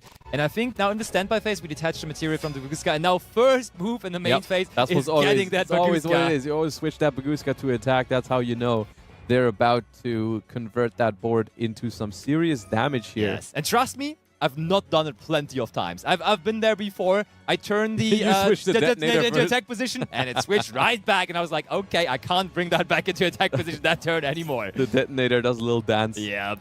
Indeed, and I think we actually are in the battle phase on Duel A there now, so maybe let's go back. Oh, in the meantime, there's a Phalanx here at this table, but we see now, finally revealed that it was the Crystron deck working with those Millennium cards here from Magic. That makes sense. And there also we see the result that still came after Nibiru resolving. So we got our hands on an Ilya Sylvia, but besides that, not so much more, I want to say. You know what? That's actually not too bad of a spot here, especially with the normal summon of the Tristauros here, forcing that not only the Trap card, but also the Ash Blossom here. Yeah, if we have something to work with in our hand here, that can definitely still... Oh, and there's Called by the Grave now on the Ash Blossom even. Oh, they might be able to make this work, really. I could see Crystron coming away with this game if they have something in hand to keep pushing. Well, like, how many Synchro decks really? We have Crystron, we have White Forest, we have Centurion, Resonator, Earthbound. That is actually really just all of the Synchro decks here. And are we not, like, I feel like we're even missing one. Was there not another one? Just all Synchro for this round. I mean, I can think of other Synchro decks. Oh, wait, no, I think it was the Chaos Angel also being summoned in the Fiendsmith Ryziel deck. Fiendsmith Ryziel has I had a memory of Synchro monsters in that one as well. But here for the moment, we have the Sylvafnir in hand, which is good to go That's what I meant earlier. They have another way to keep going here in main phase 2, and White Forest is essentially out of interruptions here, except for that one face-down card. So we'll see if they're able to interrupt Crystron here. A Called by the Grave on this would be huge, and it is Called by the Grave. That is going to hurt on that Sylvafnir, because that was their ticket to a Crystron combo here. And that Nibiru token is huge. 6,000 attack. Even if they don't have anything else here, 6,000 from the token, 2,500 from the Diabellstar is technically enough to finish the game next turn. So Crystron has to get something going here in main phase 2. However, they've already used their normal summon. They've already used Sylvafnir. There's not many things they can have. And they see the writing on the wall. They almost broke that White Forest board, but the Called by the Grave was a little bit too much there in main phase 2. So we have our red team here going up 3-1 so far. Of course, after going first in every single game. And here also, once again, we see that super strong Malice field with Appaloosa, with Firewall, with a set card and some cards in hand. So it's looking good here for Umbra as well.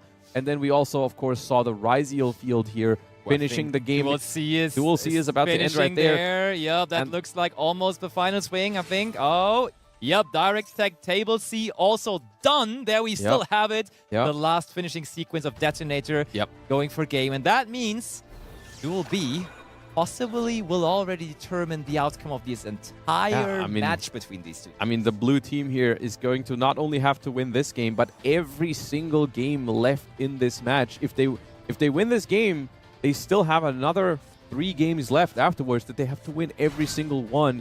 First of all, we see an Infinite Impermanence taking out the Appaloosa here, putting it back to 0 attack, and then we follow things up here with an X Ryziel. So it's Ryziel playing into a Malice field here, which is, I mean, Infinite Impermanence and X Ryziel are 2 pretty good cards to go second with. So if there's anything that gives them a chance, it would be this combination.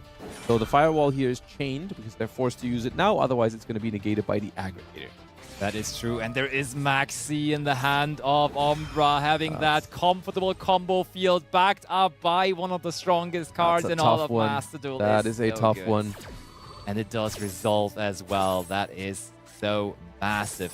Interesting decision to activate the Firewall Dragon first and then the Maxi after that, because technically if your opponent has Called by the Grave, you could decide to dodge that and take that Maxi back to the hand. That is a good call for a small optimization here. However, they did not have the Called by the Grave to punish. I mean, okay, you don't want to Call by it anyways if you have it yourself, I guess. You know what? We'll trade Maxis here.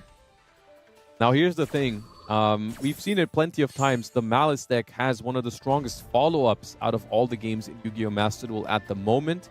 And so I think here for Fabi, unfortunately, no real choice but to go in a little bit further this game, because otherwise I think Malice, no doubt, has the ability to finish the game next turn. So they're going to have to play into this Maxi. How many draws are they going to have to give, and how... Because 9,600 life points at the moment for Umbra after that GWC, because it gains you back those life points that you paid for the Malice effect. So it's going to be tough to do that much damage over this board. Very much, but don't rule out Fabi. Fabi was the one that so far was the only player of Team Rupel that was able to win a game with his Fiendsmith Ryziel deck on the first set. So they may as well do it again. But we shall find out because, okay, it's down to 7,800. That seems more manageable. And we're getting cards for those. You know, we're bringing back the Red Ransom and the Cryptor here. That's going to be 2 draws for Fabi off of that previously resolved Max C. Yeah. And I feel like the pure Ryziel strategy sometimes struggles to close out games on one turn. Yeah. But the Fiendsmith Ryziel variant, on the other hand, has a lot easier of a time to do that. Yeah, Fiendsmith, however, is going to give that Max C massive value. You'd have to probably summon like 5 times just for the Fiendsmith cards alone. So you'd really be hoping that Malice just blanks on those draws and doesn't get anything to disrupt you. At the same time... You know what? You have to take that, right? You do have to take the risk here, I think. And also, at the same time, the board is still so massive. We got a 2,300 Whitebinder, 2,500 Firewall, 2,300 Ransom, 5,000 attack Cryptor. How are we going to deal almost 8,000 damage through all those monsters? I'll give you my... Oh, wait. We already went to X-Ryziel. So yes, the Fiendsmith option not even there anymore. True. Good call. Yeah, no, that's true. Also, there's going to be an MTPO7 set from the deck here with the White Rabbit. Ryziel, 8 cards in hand here, locked into rank 4s already. Under Max C, opponent is already presenting way more than enough damage for next turn. At this point, it's not even a question of follow-up anymore. They don't need follow-up. They already have what it takes to finish the game. The one-off Bonfire was found. We drew enough cards to secure that, but... Bonfire is secured. That Lonely Eyes Ryziel, I don't know whether it will be able to turn this around, but sure thing is, Fabi will try, because there is... I mean, if he loses this, the entire match between those two teams is over, so he may as well try. The team's life on the line here, and of course they're going to try their best to secure this game. Summoning another X Ryziel with this Ice Ryziel. Can't search with it because it's already done that this turn, but the MTPO7 is going to be activated here.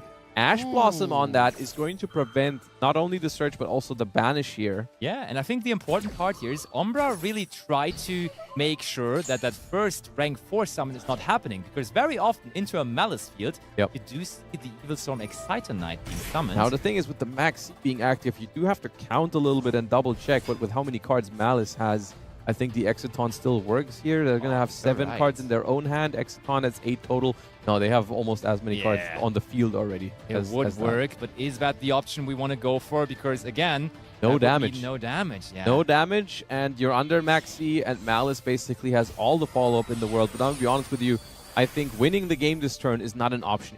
I don't think that is something that Ryziel can do in a game state like this.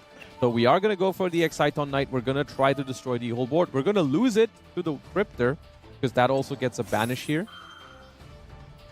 I mean, one cool thing that could work, if there is Artifact Lancea in our deck somehow, because maybe they decide to give one copy of that to the Ryziel Fiendsmith player, as they can possibly search it if they are on the 7th Tachyon. On the other hand, they are on the Fiend card, so probably no 7th Tachyon. But if you just have that, it really doesn't matter how many cards you're giving with the Maxi, right? That's fair enough. Yeah, that'd be one win condition here, even when Malice has like a fully set up graveyard and a full hand. You could be just using a Lancea to buy another turn here. Something possibly in their deck. You know, I'm sure they expected Malice to be in most teams' lineups for today. So Lancea is for sure an option. And looking at the deck list, actually, we do have their deck list, and gotta say, disappointingly enough, there is no Artifact Lancea for Fabi available. Okay. That will not be something that they can rely on here for this one, so we will have to do it without. Okay, we send the Lacrima to the graveyard, but there's no other Fiendsmith cards around, so it won't do too much. Yeah, we just want to special summon that Ice Ryziel to get 2 level 4s onto the field. And now we have the Cross Heart Draw here, which is going to be a potential monster negation with the Ryziel Cross, and we're going to overlay into Duo Drive. We're going in even further, interestingly enough. Hear me out. We're backing them out. At this point. Okay, you know, I don't know if that's possible. Infinite Impermanence is going to stop the Duo Drive in its tracks, not attaching a card from the graveyard. I believe that's what they're trying to do there.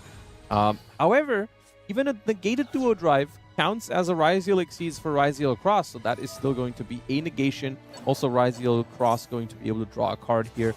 At this point, of course, after the Excito Knight resolving, all we can really look for is some way to get through that next turn. Oh, are we looking into his hand?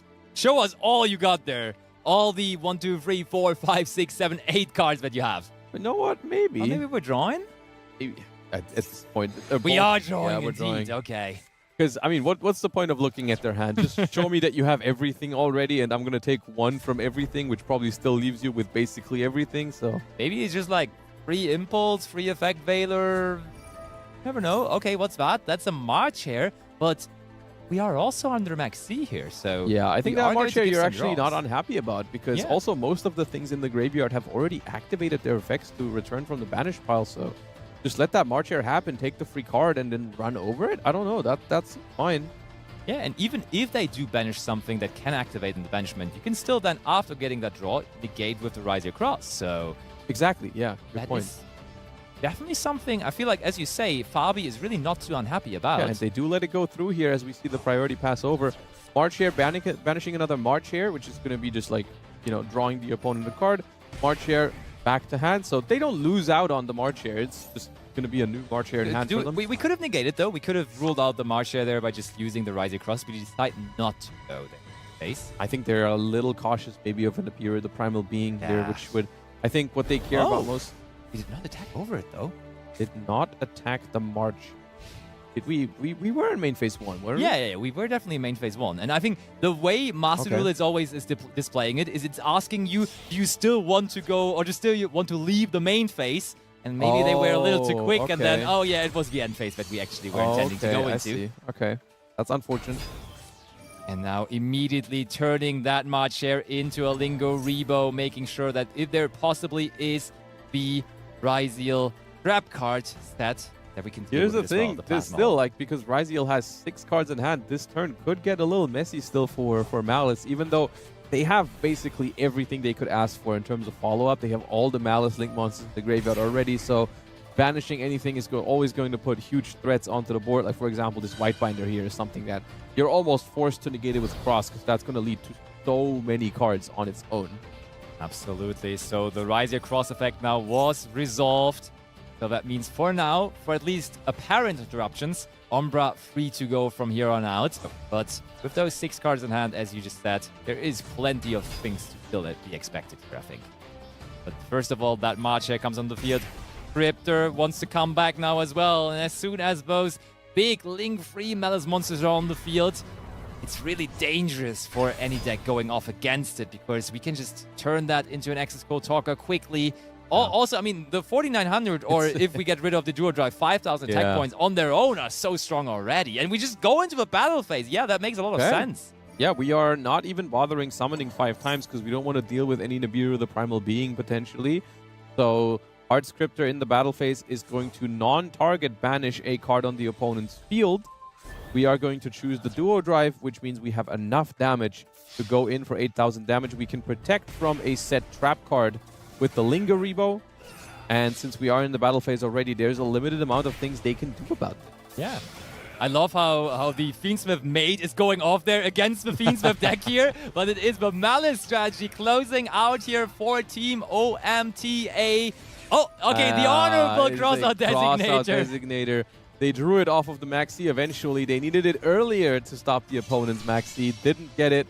Called Nibiru the Primal Being here. Honorable the Biru call with the crossout, and they're going down. Can't save their team here in this match. You gotta say, though, when you're going second, 6 out of 6 games, you can't help but feel like it wasn't meant to. That was, of course, also the case with the White Forest. Ooh, who do we have here? That is Luca, and Luca, of course, means our World Championship participation team of Storm of Ragnarok. And it's already looking good for them. Yeah, we see a 4-2 score, so we are in the 3rd round of games here, essentially, of this best of this 9-game series. The previous 2 have already gone towards. Ooh, that is not looking too hot anymore, though. For Luca faces the turret pass, so it's looking really good. Actually, it's looking good for Luca. It's looking good for Herman / Mist here on table B as well. And in table C, we see Nesh also going first. So Since they only have to win 1 out of these 3 games, I would think they have a very good shot at advancing to the top 8 here. But let's see. I don't want to talk too soon as Luca is summoning out a Dormouse. And there's a Moltrami Fuvalos in response. Representing a Maxi as well, because normally you wouldn't use the Fuvalos this early, because your opponent is trying to summon from the banished pile, not from the extra deck or deck. Totally. And But yes, there is very a well Maxi. read by the pro gamer Joshua Schmidt. There is a Maxi as well. And also perfectly read by Luca, of course. He understood what was going on there. Yep. Especially when you're going second with Malice. Moltrami Fuvalos is actually so much less of a big deal than a Maxi. Oh, another Fuvalos now as well, though. Yeah. And I mean, you can just decide to not play into this one at all. Malice actually has a way to win in just one extra deck summon, which is Hard Scripter. Yeah. You just make a Hard Scripter, you go to battle phase, you attack for 3100 because you've resolved Dormouse beforehand, and then you can just go Hard Scripter, banish itself, and return from the banished pile. That's another 5000 attack, and that's going to end the game in just one summon from the extra deck here, potentially, if Luca wants to go for that line. And honestly, I could see it being the case here, but that's, of course, still going to give 2 draws to Yue here. Seems about right. And one more thing very noteworthy. Mist, of course, but one qualifying the team for the World Championship, has decided to bring also the combination of Beansmith and Rizier cards. And we another see it Beansmith unlocking. Rizier deck. We see it unlocking the full potential there as well, because they did start with Ice Riziel, and so we have a wave hiking star even before we do any of the Riziel things, and so far they go uninterrupted. So that's looking pretty good there as well. Oh, and However, we see Luca deciding not to go for any of the things that I've mentioned. Instead, because the opponent didn't play at all on the last turn, they were like, I don't want to give you any new cards. I don't want to risk anything. I just want to pass and see if you find something playable off that next turn. And I mean, somewhat understandable. I feel like against one Mulchami Fuvalos, you maybe would have done it, but against 2 Mulchami Fuvalos, you just didn't want to go there. Yeah. I can definitely get that. And that is a card I am very curious about in the current metagame, because I agree. when we had that duel between the 2 themes in the TCG, between Malice and the Rizier deck, Metaltronus was a staple in so many of those decks, or at least side decks, and I think it is really good now in Master Duel again. In general, first of all, I agree. It's a very interesting card because it's like one of the few cards that has a lot of value against both Malice and Riziel potentially, if you have the right targets for it. I think that's the thing. It always comes with a caveat. You do need a right target for the matchups. However, for most decks, it's like, okay, I'm going to put like Riziel Detonator in my extra deck, and then I've covered Riziel. And then all you need is like a Cyberse. Or when you're playing Malice yourself, well, you're going to have all the Malice names ready to go, of course. Definitely. Now we banish a Dormouse with the Chassis Cat. So really the turn from Jue after that activation of Metaltron is not too impressive. So things are looking beautifully here for Luca and also for TSTO. I mean, unfortunate hand there, of course, for Yue. Going first without a play is always very unfortunate.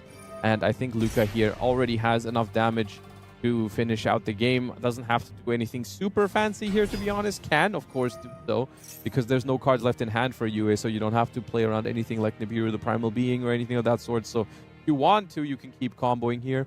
Yeah, I mean, you can just go into a Hard Scripter. Hard Scripter already checks with one of the cards that is set face down, because you can, of course... And then there's MTP. So this basically deals with the 2 cards that are on the field. So I feel... Okay, and still we just go into the battle phase in the end. There's not much that's going to prevent the game here, and that is, of course, going to be the case. Luca takes down... Speaking of getting someone next time, getting someone next round, hopefully Nicky Boy is able to take down his apparent teammate, NS, as T2 take on T2B. Yeah, they have so many good players that they were able to get 2 teams into the top 8 here, essentially, Team T2 and T2B. We're starting with a Sword Riziel here, which on the one hand is a very good start, on the other hand is, out of all the good Riziel starters, the weakest one. Because normal summoning Sword Riziel means you're not normal summoning Ice Riziel. That being said, Riziel, fundamentally, mecha deck, you know, Nicky Boy, he loves Rescue Ace. Fundamentally, mecha deck. Yeah. You know, there is innate synergy there, much like there's innate synergy between these 2 level 4s to make a rank 4. Riziel Duo Drive now going to open up things here, going to attach from the graveyard, has 3 materials so far. And that is going to threaten, of course, adding 2 cards from the deck to the hand, as we see the other tables pop up as well. And We special summon Star Ryzeal by detaching a material from the Duo Drive here, which is going to give us access to a Ryzeal spell trap from the deck before we're even activating the Duo Drive to search. Star Ryzeal indeed, just in defense position here. Ryzeal Cross now coming out. There's a lot of disruption already on the side for Nicky Boy, whereas Nest has just unknown cards in the hand so far. Yeah. Anything that can come out should come out very soon here. Is there a Nibiru, the Primal Being? Is there any other kind of disruption that can already interact with an established field? Because you have to imagine the detonator is coming. Even the Nibiru here, because Ryzeal Cross has been accessed so early, would be able to be negated by Cross in resolution. We're putting up a detonator here with 3 materials. That way we can use the Duo Drive safely, because if anything were to happen to it, like an Ash Blossom or a Ghost Ogre and Snow Rabbit, the Ryzeal Cross would be able to stop that by detaching from the detonator. And we're going to be searching Ryzeal Plasma Hole, as well as Node Ice Ryzeal, actually, not Node. Have to consider the aggregator is also live here on the Ryzeal side, so it does mean that we have the opportunity for a further disruption if necessary.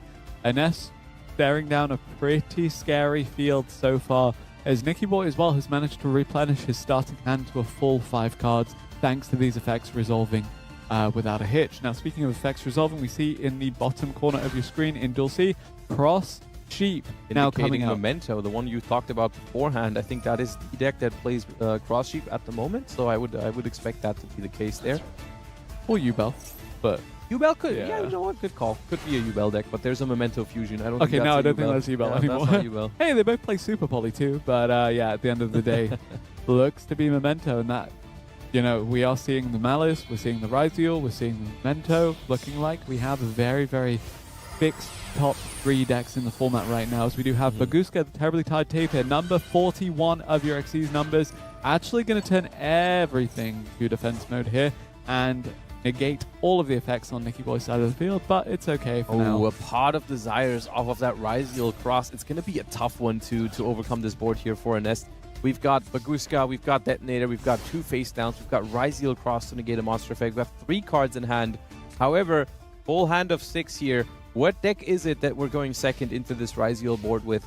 We'll see in a moment if there's a good chance. 7 Tachyon looks like Ryzeal Mirror Match. Ryzeal deck, yeah, and that's going to be tough unless they play a bunch of those board-breaking spell cards here. As I also want to bring your attention to, of course, Abahamud here on table B, bringing the signature branded deck as well, which is something that's always very cool to see. Abu Hamid is the only person I know that can run 60 card branded and reliably open branded fusion and that grass looks green at almost every game. There's no way he's the only person that does that, because they all do that. Why don't we take a look at Duel B now, just to see how the branded deck is getting along as the Ryzeal Mirror continues to unfold into play. There is the Verte Anaconda fusing with the Fallen of Albaz to start the Mirror Jade, the Ice Blade Dragon. It's going to clear the field if necessary, but right now doesn't look too necessary, as Mess UK has been unable to establish any kind of field presence so far. Branded Lost now being activated, going to add the Mercuria for further disruption if necessary further down the line. Retribution, so many branded cards resolving freely. Was the Ash on the fusion? Apparently not, as there is a fusion on the field anyway. I guess not actually, because the fusion got sent from the deck to the graveyard to resolve the Verte Anaconda. Yes. Not the most optimal start for branded, actually, if you have to go through Verte Anaconda, because, of course, Verte Anaconda in itself made for fusion decks, but still kind of weird in branded itself because it represents a link summon, which the deck is normally not able to do if you resolve your signature branded fusion, of course. However, sometimes when you can't get to that branded fusion, it is like the best thing you have available. As we see a Bestial Druis Worm here targeting the Fallen of Albaz from Abahamud, banishing it from the graveyard, which is potentially pretty annoying. Yeah, as good a start as any here, but Mirror Jade, the Ice Blade Dragon, going to activate its effect and banish back the Bestial to deny the body for extra link climbing, or perhaps synchro summoning if this is indeed something like the Centurion or the other synchro strategies that saw earlier in the tournament, but perhaps not later in the tournament. All right, and then the Albion is going to set a branded banishment. Now, that is a threatening field from Abo here for sure. 4 face down cards. We know there's a Mercuria in hand. The only good thing, I suppose, here from Mez UK is the fact that the Mirror Jade has already used its effect last turn, so it won't be able to banish a card from the field. We normal summon a Chessy Cat, confirming it is actually Malice. And we're going to use Brand of Banishment here. Funnily enough, that card, as it's in the name, it banishes, which would bring the Chessy Cat back. Pulled by the grave going to be chained to it, though. What do you take away from the graveyard? Is it the that target? If you take away the target for Brand of Banishment, it will not properly resolve. So we are taking away that Aluber, meaning that the Brand of Banishment will not be able to bring it back and not be able to perform a fusion summon. So the Chessy Cat is now on the field. Are we able to use the effect? We do activate it, so we can. We have a Malice card in hand, is all that tells us, because Mercurier is going to stop that, because you really don't want your opponent to just get 2 more cards in hand and a Banish from hand, because the Banish from hand for Malice is not actually like a cost or anything. Like, they don't lose anything, they gain by that. Importantly, that was not a destruction, just a negation, so the XC's potential is still there. This is Superstar Slayer, Typhon, Sky Crisis now coming out from SUK. That is basically communicating, hey, I have nothing else here for the rest of the turn. They're basically done for the turn, so this Book of Eclipse is going to be ending their turn and the game, because they've seen enough. They do actually surrender here, and Branded in the hands of Abo, of course, so threatening, takes this game. T2A able to take down T2B here, as you have that first star on the board for them. And now we have our duel A resuming here. A Nest now, it's a Nest trying to make the kind of comeback against the established field from Nicky Boy. I'm noticing that all of these monsters are now in attack, so Baguska already done with, but the field looks to be done with. We're already in turn 3 here, so this is going to be Nicky Boy's turn to actually attack, and it looks very good here. It looks like they are able to finish the game this turn here, and so it's going to be, like you said, T2A winning another game over T2B, maybe further proving why they have been to T2A and not T2B in this tournament. And but it is not the end of this match no matter what. There's going to be more games to be played after this one. I think this one is looking likely to go towards Nicky Boy, but they're going to be summoning another rank 4. Time C3 Doer. Dugaris. No. That almost. is Starleash Photon Blast Dragon. Okay. That protects all your monster with 2,000 or more attack from being targeted, which is really good in Ryzeal sometimes. Even an interesting interaction. We don't see it in this game in particular because the Duo Drive has no materials, but sometimes you can make an interesting board where you make Duo Drive and you keep the materials on it. That way, even the Photon Dragon will be on 2,000 attack, and that means it also can't be targeted. Nice. He failed the Gores test. He attacked with one of his strongest monsters first. But there's cards on the field, so you don't have to be afraid of Gores. That's true. Now, but they're good. Yeah. Pulled by the grave. Can it save the game? Unlikely. This game looks very much in favor of Nicky Boy. I think we are just going through the motions here. The plugin is resolving. Yep, looks to be that the plugin will be able to add some cards back, or indeed just summon the Detonator, but the Detonator, not all that scary. No materials so far. It'll gain a material from the plugin, which means it can protect itself from destruction, which actually means that a Nest might not lose the game this turn. But in looking at card advantage as well, just like raw position here, I think it's looking pretty difficult. I guess you can trade Detonator for Detonator, but you still don't make the full 8,000, so I get it. But as you said, just looking at the card advantage, it's really hard to foresee a turn where Nest is able to make a comeback. That being said, game is not over, duel is not over, set of 3 games is not over, as Duel C is looking up right now as well. Duel C looking good for Memento here, which is T2B. So T2B able to defend themselves from going down 0-3 here likely. Yep, Mobile able to take down Nezu, you have to imagine, as this Appaloosa has 2 negations enabled. It's used 1, and the Fusion summon now coming through does suggest that the Memento deck is in full command here. You have the Creation King, you have 2 face downs, they're mysteries, but are they enough to deal with this established field? Memento always so scary when it gets to access that Creation King. It's usually at this point maybe already too late to stop them from going off here, because the Creation King represents so many pushes. Basically, it's going to send the Gatic here immediately to bring itself back from the graveyard, but it's also going to set up that graveyard so nicely. 3 Memento cards sent from deck to grave. That's going to make it so much easier to summon the combined creation in the future, and the Gatic is going to add back another card here. Memento, you have to imagine looking to close this one out. Mobile such a good position, as you said, about to access Yes. that combined creation. Anything that these two face downs could be? Are you aware of what Nezu is potentially playing? I believe it should be the Malice deck because we see the other players not on the Malice. As well as they're rocking the Malice sleeves. Maybe that's just why I'm assuming that. I just assume the team has a Malice deck, and I Reasonable. don't believe we've seen the other two play Malice. I mean, also rocking the Xyz overlay icon frame, so could be playing Rise. Probably not playing Ryzel because the teammate is playing Ryzel. Yeah, I think it's Malice. I think it's Malice, and in which case, I think the set cards are probably not bad cards, but probably not able to stop this onslaught of Ryzel monsters. DWC? Memento monsters. DWC? Yeah. Yeah, but what is that going to do? No, I'm just saying that is a Malice trap. That is a Malice trap. Thank you. In any case, Memento has a field of monsters, even if we're talking about Malice traps, and those monsters are looking pretty good so far. As you said, eventually going to climb into that combined creation. There is the MTP, that's the other Malice trap. Now, if you chain GWC here, you'd actually get the Banish potentially if they have a Link monster in the graveyard. But no, just going to be adding a March here from deck to hand, which honestly just trying to throw stuff into the way of these attacks, I suppose. However, the Appaloosa can just negate the March here. That's a minus 800 on the Appaloosa. Okay. Yeah, basically. And that is a Link summon. SP Little Knight to deal with the last face down. Afraid of the GWC. No, they won't banish with it because they only use effect monsters. No, true, yes. Also, if you banish with it here, you can't attack directly, which I'm assuming they want to finish the game this turn. Okay. They just want to link off stuff to be able to shuffle it back for the combined creation. And because Akihiron has resolved previously, even if you're able to put up monsters, this 5,000 attack creation and the 3,000 attack creation king can attack directly anyways. So even this March here jumping in the way essentially is not going to change anything about these Memento names. Threatening 8,000 damage here.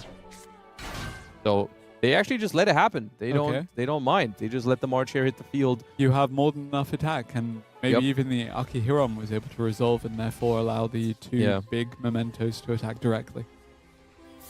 Yep. There are the direct attacks. 3,000 from Creation King. There's a GWC. You called it. It was a very limited pool of options, but It's not going to gain any life points here, so it's not going to make a difference because it only gains life points if you control a Malice Link monster, which is not the case here. 3,000 from the Creation King and then 5,000 from the Combined Creation is going to bring us to a 2-1 record. T2 over T2B. They are in the lead, but they are not able to win all 3 games here. Memento takes a game here for Mobile. So we are going to go into a second round of games. They're going to switch the opponents around. Yep. And first. Yep. I think that is also one of the downsides at the same time, though. I think with that deck, playing into a Ryzeal Detonator when you're going second is very tough because a lot of its plays rely on continuous cards. Like a Detonator destroying a Primeval Lord Reload or a True Light is very, very tough for the deck. So, so defeating even a single Detonator going second can be very rough. Indeed. Also, having your Max C matched by a Called by the Grave immediately can also feel, pretty rough. Also, we see on Duel C, there's an Allure of Darkness countered by an Artifact Lancia. Nice. Oh, no. The entire hand goes. The entire hand goes. The turn goes. Discarded the entire hand? Mess UK is time to shine. Oh, God. Well, that was certainly not the most powerful Malice turn one that I've seen before. Wait. The Malice player is playing Artifact Lancia in the main deck then? Yes. Okay. I mean, you're trying to counter other Malice players? I guess. It's an interesting call, though, for this tournament in particular, because I was thinking about this recently. Like, Artifact Lancia, of course, one of the most popular cards last month. Yep. In ranked duels. So that was before Ryzeal was exactly. That's what I was thinking about. In some ways, it may have even benefited the Malice deck that there is like another top-tier contender right now. It definitely didn't benefit the Crystron deck. That is also true. But I think like the hurdle of main decking or of playing something like a Lancia in a best-of-1 format where you could just be running into Ryzeal decks is like a little bigger now. So with basically Malice being a less anticipated strategy right now, just a little bit less, maybe it benefits from that a little bit. But maybe here, it does, you still see the Lancia. Nezu not having the greatest run of things so far, of course, being the only member of T2 to lose in the first round of games, and looking like actually same will happen here. It's an interesting call as well to activate the Allure of Darkness with no darks in hand. That was an interesting move. Or was it because you couldn't banish the dark from hand? No, if you have a dark in hand after Lancia, you get to keep all your cards. You just have to nice. you have to have a dark to be able to keep all your cards. Yep. But they just didn't have one. Took the risk. It didn't pay off. I mean, that's the thing. I think statistically, it's actually not that bad to activate the Allure, because if you didn't draw a single dark monster in your opening hand, You could banish all your Malice names and then... the odds are that one of the next... I mean, you play so many dark monsters. Like, if you didn't open any, the odds that one of your next 2 cards has a dark is very high. So they just got very unfortunate there. Indeed they did, and someone that benefited from that was Mess UK, who now has an access code Talker with 5,300 attack. It's gonna remove, destroy, get rid of the face down, and it's gonna have a clear path to victory alongside this red ransom that's been banished. This game is essentially over. I think we can move over maybe to Duel B over there, where we see Abo going for some branded combos, as Mez UK is most certainly going to bring Even us up the score. a very quick equalizer here. Yeah, off to a perfect start here for Team T2B. And Malice takes down Malice here. We're actually going to go into table A again with Ryziel going first for Nikki Boy against Is this Mobile. Ryziel against Memento? Memento, yeah. Which, interestingly enough, we're seeing a very strong combo here for Nikki Boy going first once again. However, if there's any deck in Master Rule at the moment that can realistically defeat a Ryziel combo, it would be Memento. Because How come? Tell me. Memento is an interesting matchup against Ryziel because in some ways, I mean, the Ryziel matchups all are so dependent on how does your deck play into Ryziel Detonator. Like, if your deck is good into Detonator, you'll have a fine Ryziel matchup. If your deck really struggles into Detonator, you're going to have a hard Ryziel matchup. In Memento's case, it's interesting because all of the Memento effects, or a lot of the Memento effects, are like, destroy a Memento you control, and if you do something. Right? Ugaris, the Timeless. Shout out to you, Quanto. Something like Mementolan Tatsuno Toshigo, Mementolan Goblin, Mementolan Darkblade, they all require you to successfully destroy something you control to resolve their effects. Yep. So Detonator can interrupt all of those. However, they have 2 super powerful cards that only work if something you control has been destroyed by card effect, which is Mementolan Fusion's effect to use the materials from the graveyard, as well as Sleepy to summon itself from hand and then fuse. So while Detonator is a strong interruption against Memento, it also gives them access to their strongest extenders, basically. And the fusions at that. Exactly, yes. Yeah, nice. So Detonator, essentially Detonator pass here from Nikki Boy, choosing not to go for the Baguska this time around, instead going for Dugaris here. I think 5 cards for Memento could play through this if they have access to Sleepy or Mementolan Fusion. There is a stray Artifact Lancia somewhere here. I think it's face down in Spell and Trap card zone of Nikki Boy here, but Did they search it with the 7th Tachyon? I Probably. didn't see. I was too busy watching Abu Hamid win another game with the branded. Of course. All right, there we go. Mementolan Tatsuno Toshigo is going to be the first action here, and this is one of those cards where technically the Ryziel Detonator checks it. Technically, you activate this, it tries to destroy itself, but if Detonator pops it, you are not able to destroy it, and it won't do anything. That you cannot respond to, however, as another fusion does come through. Super Polymerization going to be activated here. Okay, and importantly, summoning the Tatsuno Toshigo first, because once you Super Polymerization, you can no longer activate the Tatsuno Toshigo in hand because you control a non-Memento monster. Yep. Now, Muddragon of the Swamp. Yeah, that's going to be preventing targeting from Ryziel, which potentially really annoying when you play Detonator. That's why we have the Plasma Hole to try and do something. Yeah, that destroys the Tatsuno Toshigo. It cannot target the Muddragon. And here's the thing. This is going to enable potential Mementolan Fusion to shuffle back from the grave, because this Tatsuno Toshigo is going to be destroyed. Well, we have 2 cards in hand to hopefully allow for that. They would need more here, yeah, even though they haven't normal summoned yet, so like a Mementolan Anguish or Darkblade or something of that nature could potentially get them through this. Plasma Hole is not only going to destroy, but it's also going to attach a 4th material to the detonator, so potentially able to destroy 4 cards moving forward. And we still have the cross to negate and another face down, so it's rough. Yep, There's there's the Anguish. Anguish that you needed to have normal summon to start things off, but there could be an immediate response from the Ryziel deck. Honestly, here. plenty of options here for Ryziel that I could see them going for. Could chain the detonator to destroy it, could use the cross in resolution to stop them from searching, to keep their resources low. Was there an aggregator in the mix as well? There might be, but in this case, detaching the aggregator off the detonator wouldn't actually negate the Anguish, just because it would activate on a new chain afterwards. Alright, so we see detonator destroying the Anguish, which Mobile is thinking about at the moment if they want to respond.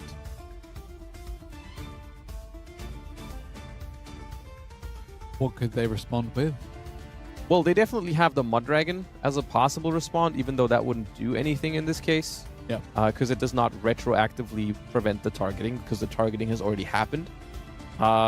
Something like a Bone Party could be chained. However, Bone Party also, once again, is a card that the detonator can essentially counter, because Bone Party has to destroy Memento. But we do have Droplet here. And That looks okay.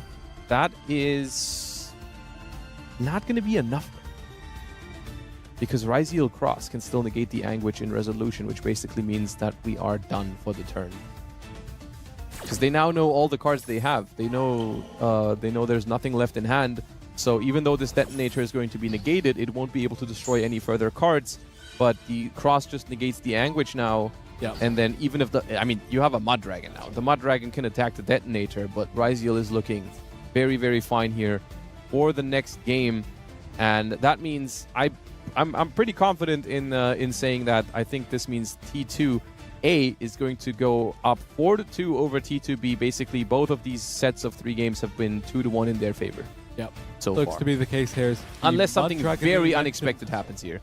I suppose there is always a very small chance that Ryziel just has no follow-up here. But they're going to draw a card for turn. They're going to be able to draw a card with Cross, putting some resources back. Going to be They able to have add some plug-in. extension from plugin as well. Plugin is guaranteed follow-up, and that should already be enough here. The writing is on the wall here from Mobile. It's just a matter of, do they let them play it out, or do they just go to the next game immediately? I guess that is on them now, but in this case, I think Ryziel is definitely able to take down Memento, unless there is something very unexpected. Oh, it's Dugaris. Right, they don't draw. Yeah. But they don't need anything, so true.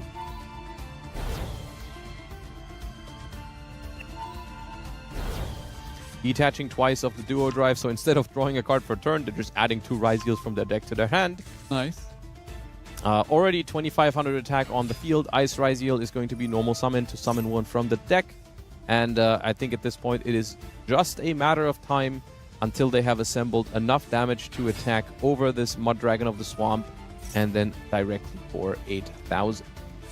They are letting them play it out, though. You never know. You know, maybe they'll slip up and Maybe the timer is really low for the Ryziel player again. They got an extra 60 seconds at the start of their turn. I think that should be enough for Ryziel usually. I think they have a pretty straightforward, because there's not much to play around here as well. There's a Mud Dragon, no other unknowns, no set cards, no cards in hand that you have to maneuver around, no real interruptions here. So all you have to do is put enough damage onto the field, which I think they should be able to do here. Ryziel Detonator hits the field, of course. Classic Ryziel boss monster here, which, quick calculation, we don't quite have enough yet. We are currently at 7,200 attack points, and we need 8,900 if you 9,900 Okay, if you now we subtract. have enough. Now we have enough. We needed the node still, but yeah, it's fine here. The Lancia was indeed in hand. We added it last turn. We didn't need it because it was Memento and not Malice. Gonna bring back a Sword Ryziel here. Forced to bring it back in defense mode with Node Ryziel, but I think that is fine. Yep, this looks to be the game in favor of Nicky Boy. Going to do one last XC summon for the road.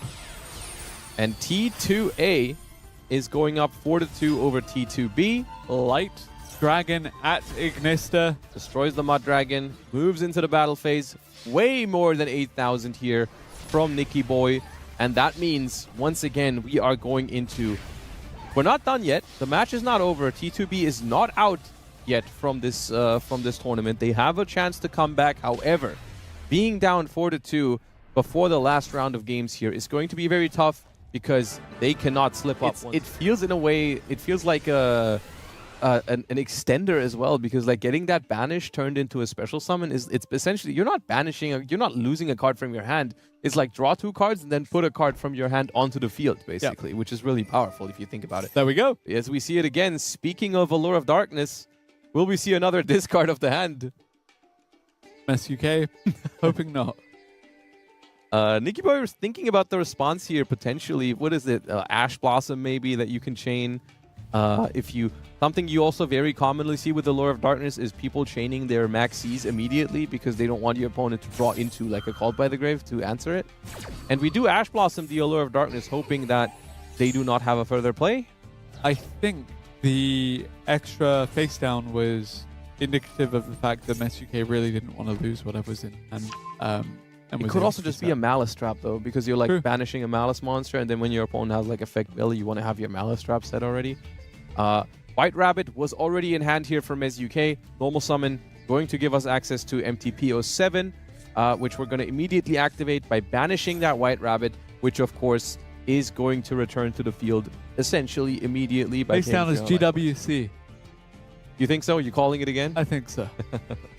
It might be. It could also just be a bluff. That's the thing with Malice. Sometimes, essentially, or technically, when you're playing Malice, even if you don't have one of the Malice trap cards, you can just set one of the spell cards in your hand to make your opponent think you can dodge something like an Infinite Impermanence, and they might use it differently because of that, which is an interesting aspect of the deck. White Rabbit returns.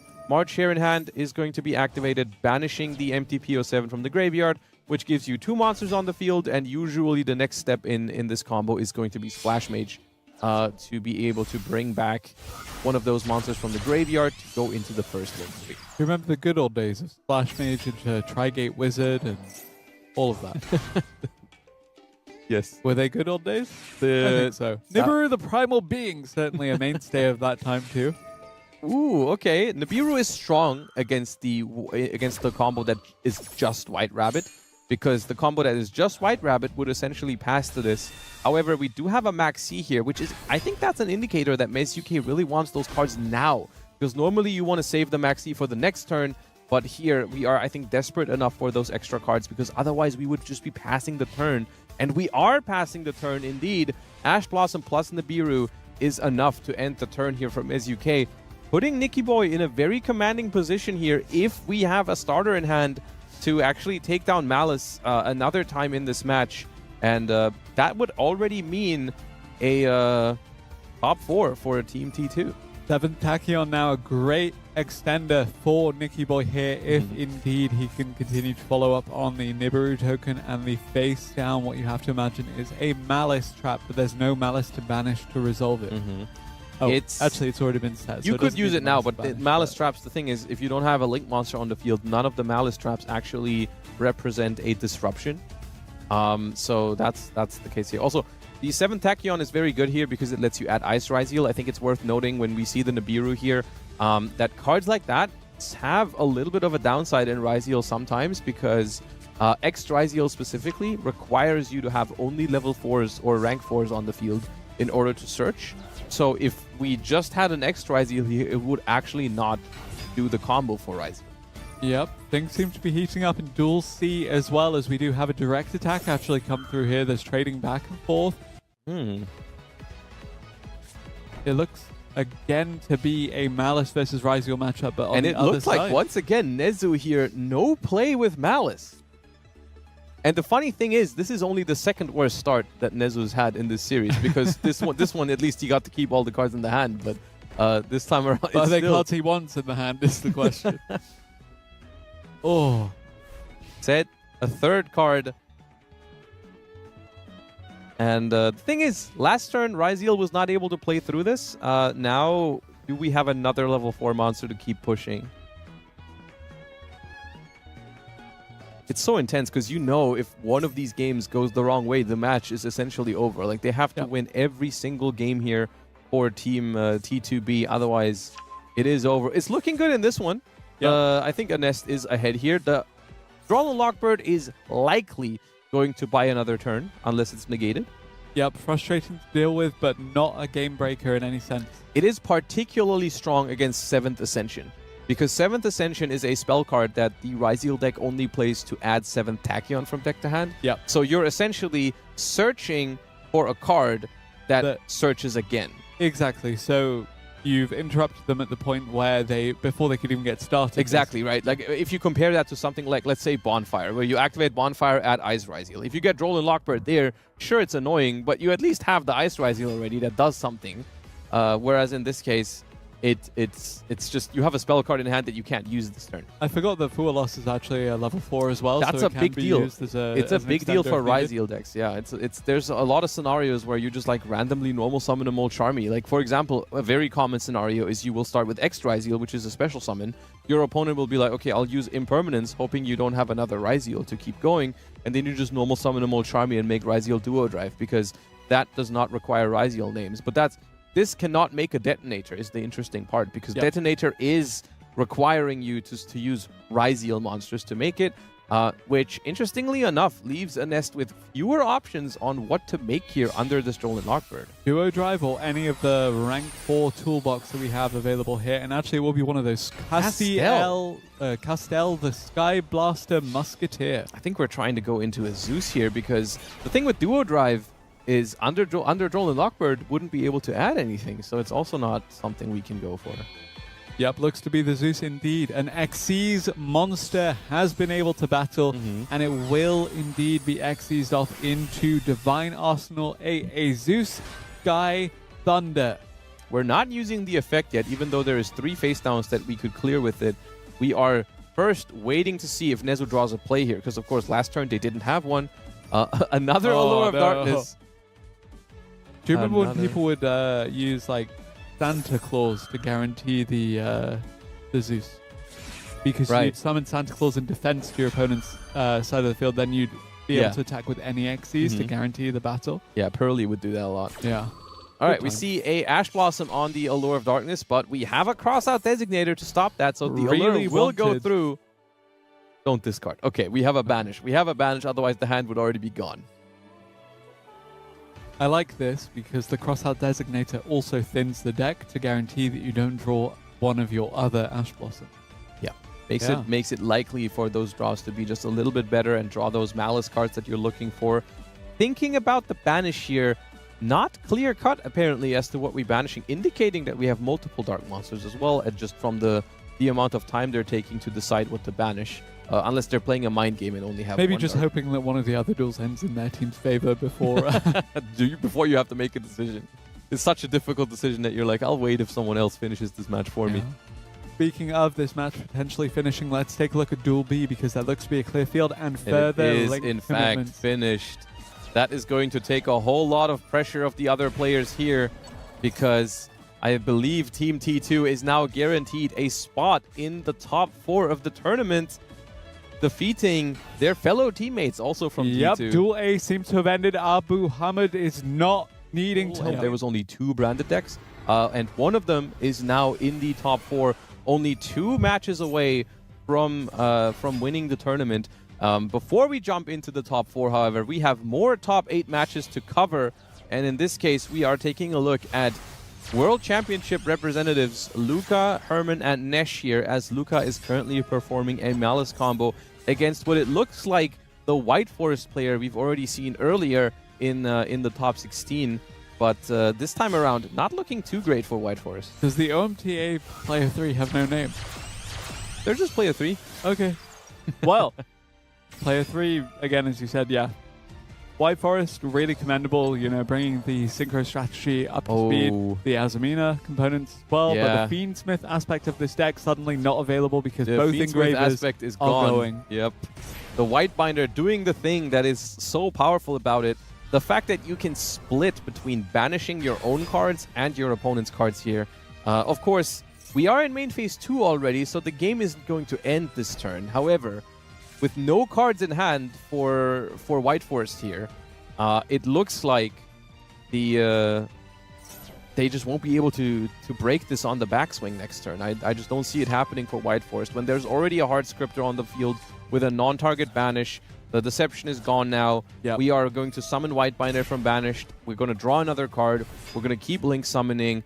And I believe that is going to be a win here for Luca. Because I can't think of a single card that White Forest could draw here that would actually turn this around.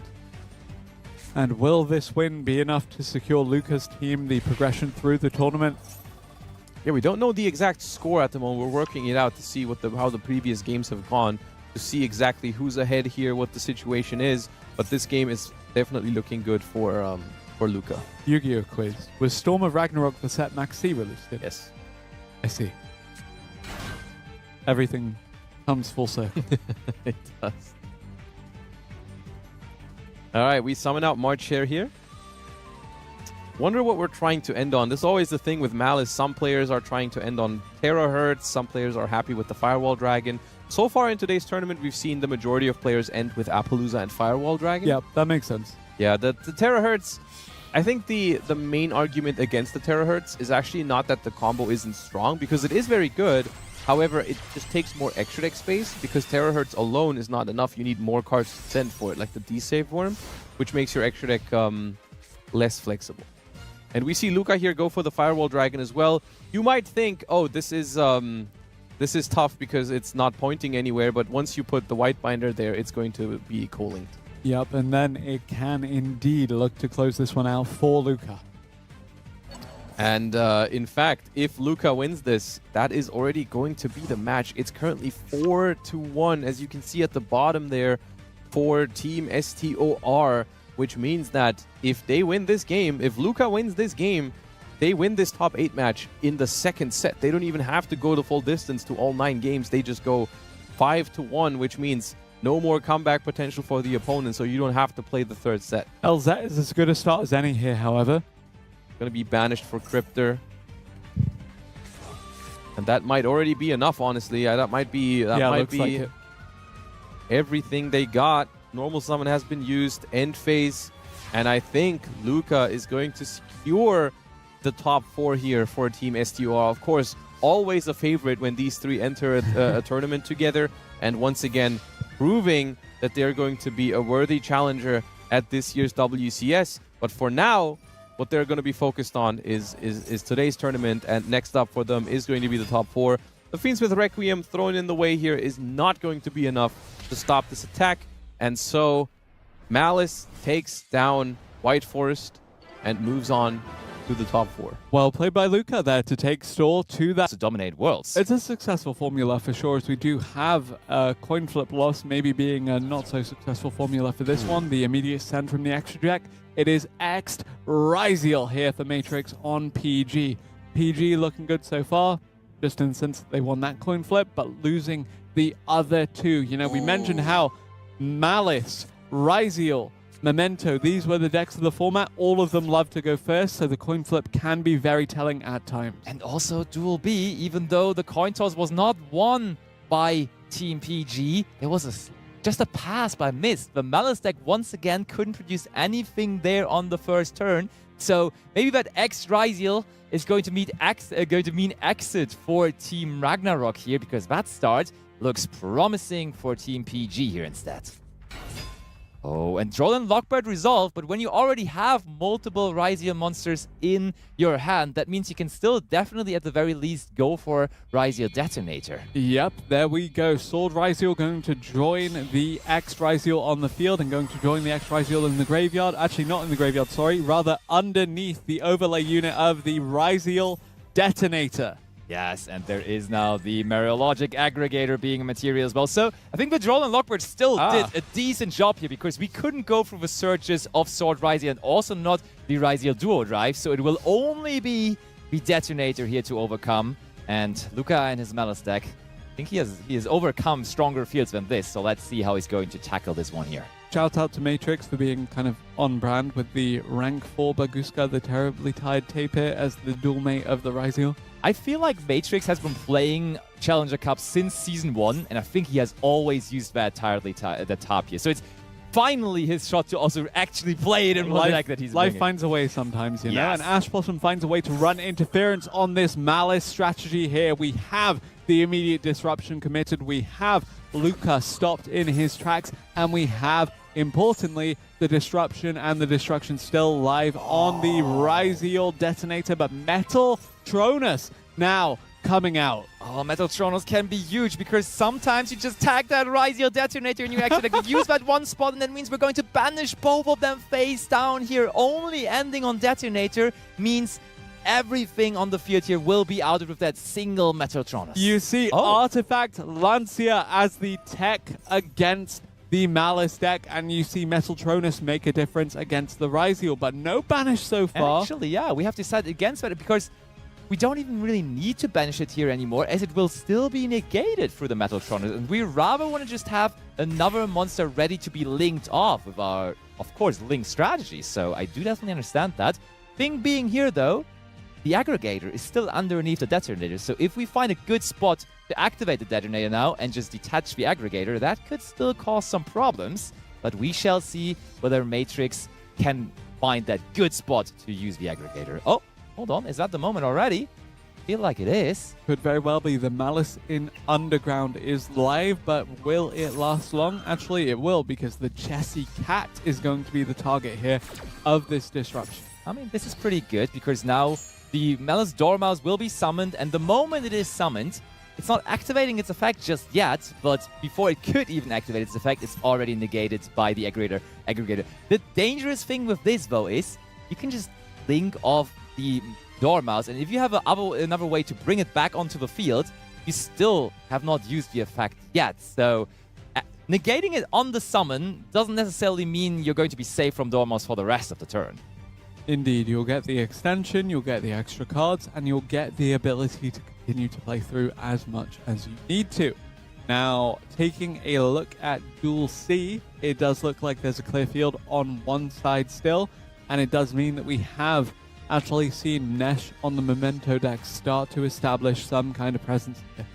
Creation King in defense alongside the Gatic does suggest that there's still a lot more to see from the Memento deck as well. Standing free, including another Creation King from the extra deck, so we want to access the field spell through that. And I feel like whenever we stumbled into one of Nash's matches, he was always comboing. Like, I never feel like we saw Nash just watching. It was always him on the action and always him dominating his opponents, which also, of course, explains why Team STOR, Team Ragnarok, is currently in the top 4, still being undefeated in overall matches. PG looking to do okay, though. Momentoland Fusion now going to be activated in the graveyard for Nesh, though, because even if we've seen a lot so far, it's still not over for the Memento deck, but this could throw a wrench, rather a rather large rock into the works. Nibiru, the primal being, going to come down for Dark, going to rain down and going to clear out this field. This is interesting because it is in response to the fusion. And the fusion does not need to destroy a Memento monster, meaning we can now just destroy the token that we were just given, and we are still, in the end, resolving the effect of the fusion. So let's see how important that really was to use the Nibiru right at that moment, because I feel like Nash might very well find a way to still continue. But you see the little bubbles there? There might have also been a Perulia resolving. Oh! Indeed. And Nash is revealing that it's not just any kind of Memento deck, it is a Goblin Biker Memento deck. Goblin Biker Doug Charger now going to come out onto the field here. That is very, very cool. Usually it's a small package because, of course, you're already playing the Goblin Biker Grand Entrance, the quick spell to get the Memento Goblin onto the field, but you can just bring some more Goblin Biker cards to make that package even more valuable. And therefore, it's definitely something we see from time to time. And when you have that bigger package, you also will include the continuous spell card, Goblin Biker Grand Entrance. When there's nothing to do anymore with the Memento part of the deck, you can just go ahead and go with the Goblins. And there you see the synergy between the two, because the Grand Entrance now again was used to search for Memento card. But looks like that may be the end of the turn. Anyone that detaches Ryziel material with the Goblin Biker spell card is my hero.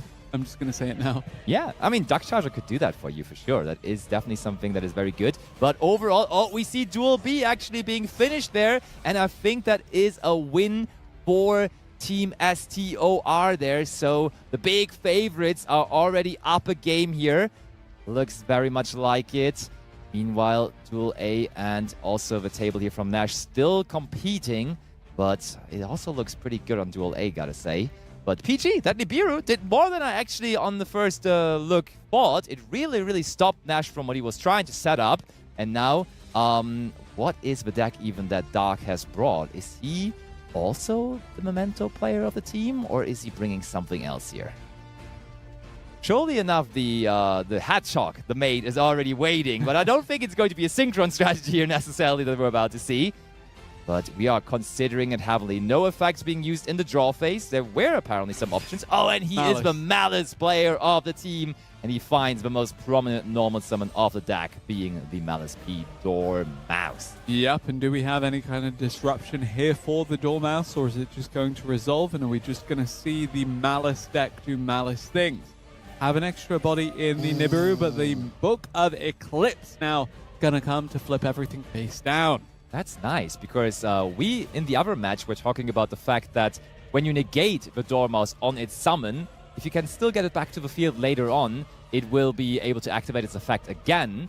But here in that case, when you just put it face down, for a link-based strategy, getting cards off the field that are face down is really hard, because you can't link them off anymore. Therefore, Book of Eclipse really powerful against those link strategies.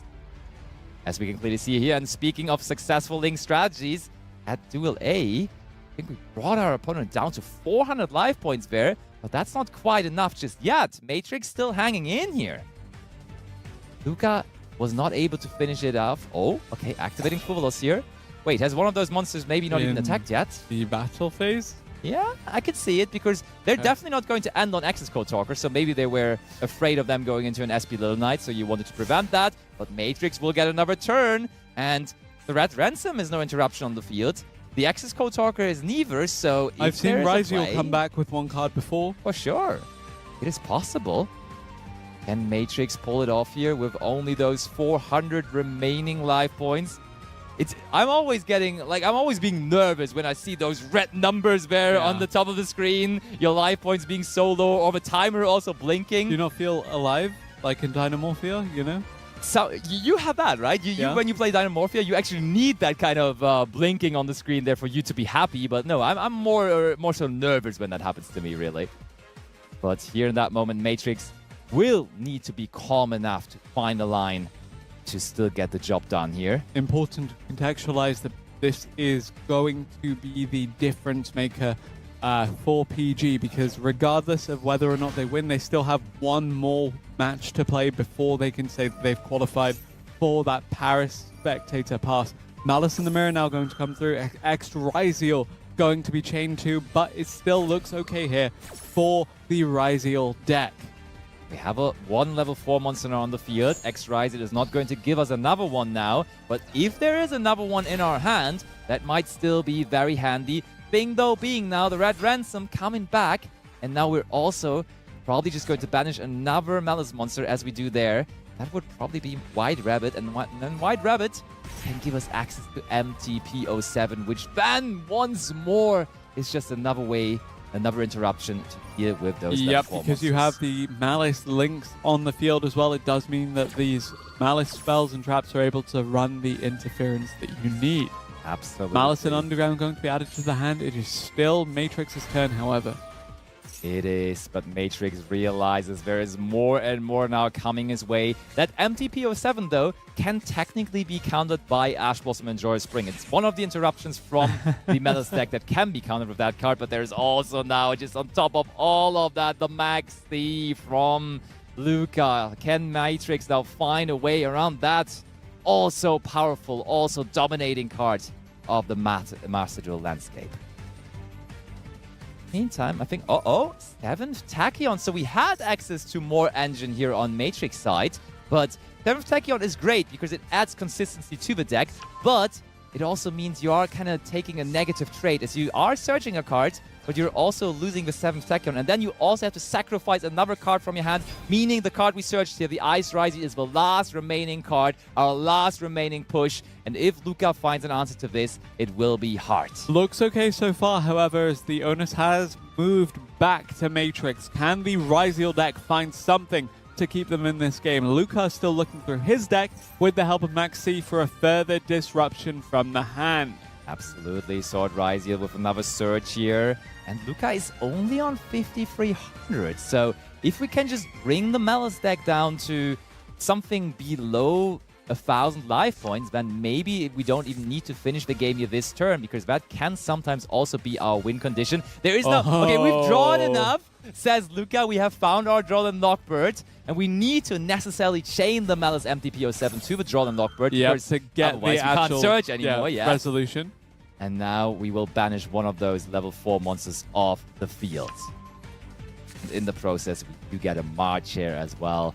This is looking pretty still for Luca, but Matrix, what kind of rank 4 monster could we even go into here? It is a tough task to figure out. I don't see any rank 4 monster that could save us here. And Luca is not even done yet. We do go for the Marcher immediately as well. Important to note that Baguska cannot turn these Link monsters sideways, and therefore their effects will remain live on Luca's turn. Now, let's see how we decide to go from here. That Xyz rank 4 toolbox for the Ryziel deck, it's so useful, but does it have something that can deal with this? I am thinking maybe Evil Swarm Exciton Knight could be nice, but yeah, for sure. I think nice is one thing. That is probably the best option we have here right now, which would deal with the entire field.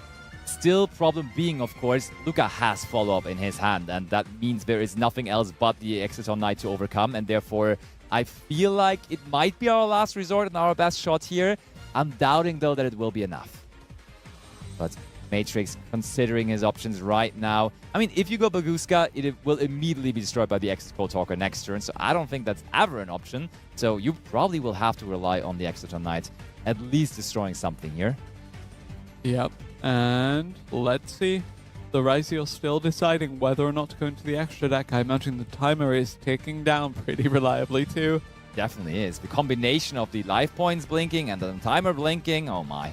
But as this one is a little stale right now, let's move back over to Duel C, I would recommend, because it looks like Nash did not only interrupt with the Book of Eclipse, but also with Memento Fusion going into Guardian Chimera. Still, though, Dark is continuing. Both of these interruptions were not enough to ultimately stop Dark, who now, in fact, goes into Dark, the Dark Charmer Gloomy, and there's Marcher in hand as well. Still, this is huge. Malice just sometimes just doesn't stop producing pushes. It just keeps on going and going and going.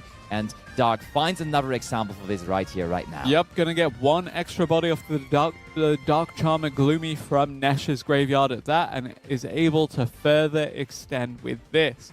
Gonna link climb, gonna keep going. All of this good Malice stuff now happening in favor of Dark and in favor of keeping PG in this series. That going to be Appaloosa, because usually when you use 3 monsters for Link 4, it would not be... Oh, you just go for Hot Scripter. Fair enough. Yeah, okay, that works out. I do... To be fair, you know, you need to see the Appaloosa Bow of the Goddess against the Memento strategy, because we highlighted how much of the deck's innate power is just monster effect, monster effect, monster effect.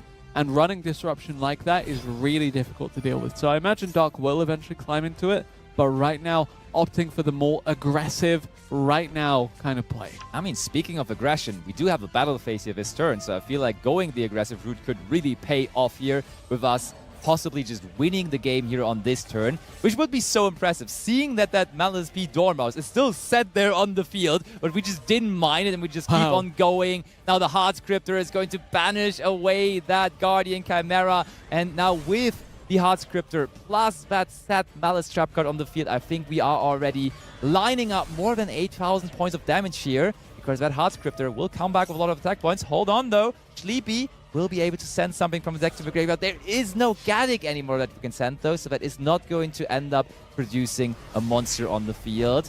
First attack by the Hard Scripter, GWC banishes the Hard Scripter, and that is all we need really.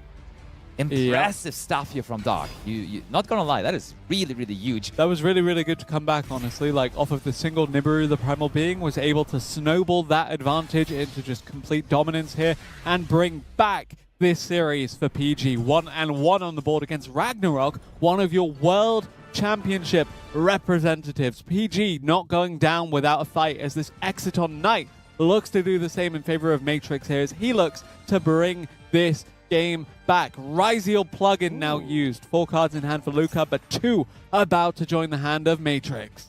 We can bring out the Ryziel Detonator now again, which is nice. So I feel like we made the most out of it. We see we went for the Exciton Knight, cleared off all the monsters on the field, and now still in the end we do get to produce a Ryziel Detonator with one way to destroy, you would think. But Ryziel Detonator, not only on XYZ summon, but also on special summon, will be able to attach another material, meaning we will have 2 materials on that Ryziel Detonator. And I mean, Luca only, I say only, but sometimes only on 4 cards in hand, and then when there is not enough pushes, that could be enough. So I was almost ruling out Matrix, but this possibly can still work out here. I wouldn't rule them out just yet. There is Malice Underground. You need to destroy this. There's no real option. It is... Oh, wait, it is only... Oh, it's only 1 material on the detonator. Ah, true. Yeah, it only amounts to 1 material because... Still going to take your advice and destroy this. Yeah, I think you have to, but that is the only material on it. Of course, that is going to be tough because any kind of normal summon now does the trick. We do not even necessarily need a Malice normal summon. Even just normal summoning Molcharming Full Velos would absolutely be sufficient here. Luca, what have you got? Okay, Aggregator, sure, let's negate that Red Ransom. Wasn't using its effect anyways. Oh, okay, it is March here even. That's massive. Yep, that's a pretty good start for the Malice when it comes to building back a field. And that may be another access code talker hauling here. 400 life points. I think access code can do it. Yeah, for sure. You want to... The last thing you have to consider here is there is Exciton Knight on the field, and Exciton Knight is a quick effect actually in the opponent's battle phase. So you want to make sure that you get rid of the Exciton Knight before that battle phase here. But I do think we have plenty of tools to accomplish that. Access Code Talker would only be one of those, but we do not even necessarily need to go into that. Chassis Cat gets us 2 new and fresh cards. And Luca is cruising once more. We haven't seen Nash losing a whole lot throughout the tournament. That was the first time, basically, we saw him on display there, losing his match against Dark. But still, his teammates, Herman and Luca, are doing their best to keep Team Storm of Ragnarok here in the lead. That is going to be a link free here. Looks like a possible Heart Scripter. That is what we are going to see. And that card can now just vanish that Exciton Knight if we really want to, and that is our choice. Oh, was there a Plasma hole on there? Okay, we attack. That is just game, yeah. Yep, there we go. Over the Star Ryziel. And then one more attack over with the Heart Scripter, over the Ryziel Detonator, and then finally the Red Ransom will connect the game. Luca is the Malice player of the team. I'm wondering whether this is already how it is also going to look at the World Championship, you know? Because they are really dedicating the decks to the players here for this specific tournament. Maybe they also want to trick the competition coming to WCS, and they're just switching decks around here, which would honestly be even more impressive, right? When you can just switch between those decks and still perform so decently with it. I'm also thinking, you know, when you introduce the extra set of decks at the World Championship level, it does introduce another level of nuance as well, because suddenly 10 Pi becomes a valid option because people will be kept guessing, hey, can I let this person go second? Totally. And also, you know, being forced to delve further into the pool outside of that comfort zone of those clear top 3 within the competitive environment right now. Granted, Definitely. Abu Hamid's comfort zone is somewhere else entirely. Playing branded regardless. He's just the most comfortable with playing branded cards whenever he can. I believe that team actually is up 3-0 at the moment, so looking pretty good. May even be our first clean 5-0 sweep, or one of our first anyway. So really looking forward to seeing how that one plays out, of course, but that's on the other side of the bracket. We still have this side of the bracket very much alive here. Yeah, and Storm of Ragnarok really doing everything in their power to just get that first place. You just say, hey, first place on the pricing sheet is that trip to WCS, but let's just turn it around. Let's just have a team win that is already qualified, and then second place will still get that beautiful prize of traveling to WCS, of traveling to Paris and watching all the action from the World Championship Also, first hand. some nice Challenger Cup prizing. Yes. You get the game mat of the Deputy as well as the game mat of the Memento Language. I love this language. To the players here for this specific tournament, maybe they also want to trick the competition coming to WCS, and they're just switching decks around here, which would honestly be even more impressive, right? When you can just switch between those decks and still perform so decently with it. I'm also thinking, you know, when you introduce the extra set of decks at the World Championship level, it does introduce another level of nuance as well, because suddenly 10 pi becomes a valid option because people will be kept guessing, hey, can I let this person go second? Totally. And also, you know, being forced to delve further into the pool outside of that comfort zone of those clear top three within the competitive environment right now. Granted, Definitely. Abu Hamid's comfort zone is somewhere else entirely. Playing branded regardless. He's just most comfortable with playing branded cards whenever he can. I believe that team actually is up 3-0 at the moment, so looking pretty good. May even be our first clean 5-0 sweep, or one of our first anyway. So really looking forward to seeing how that one plays out, of course, but that's on the other side of the bracket. We still have this side of the bracket very much alive here. Yeah, and Storm of Ragnarok really doing everything in their power to just get that first place here, to just say, hey, first place on the pricing sheet is that trip to WCS, but let's just turn it around. Let's just have a team win that is already qualified, and then second place will still get that beautiful prize of traveling to WCS, of traveling to Paris and watching all the action from the World Championship Also, first hand. some nice Challenger Cup prizing. Yes. You get the game mat of the Deputy as well as the game mat of the Memento Language. I love this language. I know you love Memento, hence why we're so happy to see it make such a prominent appearance here. Are we going to see it again in this game? It's Luca on the Malice versus Dark, who I believe is also on the Malice deck. Yes. So we saw Malice in the mirror on the last game, but now we have a Malice mirror on our hand here between these two. And it is Dark winning the coin toss and therefore starting off here. And there is Malice in Underground. As good as a starter as you could ask for. Is there any response vote to Dormouse? Possible Fuwalos, possible Maxi, possible Dominus Impulse immediately being used from Luca here. I think this is another thing where we'll see Dominus Impulse perhaps become more hotly in demand once that second set of decks is added at the World Championship level. Go on, yeah. Because Blue Eyes will compete for it as well, if Blue Eyes is indeed no, in the, Blue Eyes is rather going the other after, side, sorry, yeah.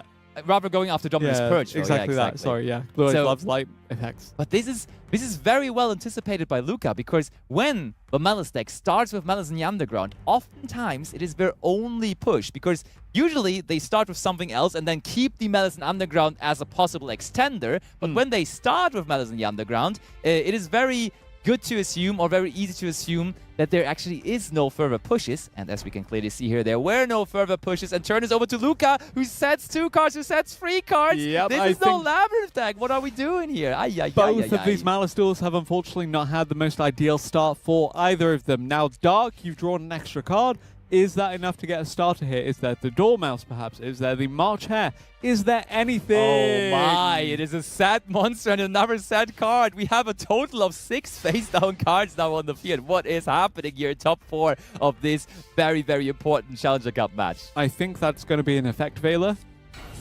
What makes you think that? I feel like it might rather be a Charmy. I think the Charmy is more valuable in the Ryziel package, though, because it's the level 4. But I think the Veiler... Okay, yeah, maybe it is the Charmy. I think it's a Veiler simply because I know for a fact that Malice would run Veiler because it's a target for the Celine. To climb into access code. But you can't really play the Celine in the Malice deck because actually. it is not a Cybers monster. And also I think the Effect Veiler would just have decent value in the hand. And we see Luca finding the Dormouse. But, someone else who's making great plays is Luca. The Dormouse now going to resolve. Is it? I mean, there must be an answer to this. Dark couldn't play the game himself, so he definitely must have answers to keep Luca away from playing as well. What could it be here? I feel like Dark, if it would be Effect Veiler... A 3-material XC summon in Duel B, by the way, into the Ryziel Detonator. That is, again, of course, missed playing the Ryziel Fiendsmith deck, and there we have it. And having triple Tactic Talents to possibly look into the opponent's hand? We do, so we all together have a look at Matrix's hand here in the Ryziel mirror, but there's almost no Ryziel cards in there. Just a Sword Ryziel and the 7th Tachyon, joined by all kinds of hand interactions there. Double Ash Blossom, Drone and Lockbird, and in fact Valor. And 7th Tachyon is the one we take out here. Easy decision, because Sword Ryziel is not the most optimal starter for that. 7th Tachyon suggesting as well that, well, perhaps we don't have any way to disrupt it ourselves.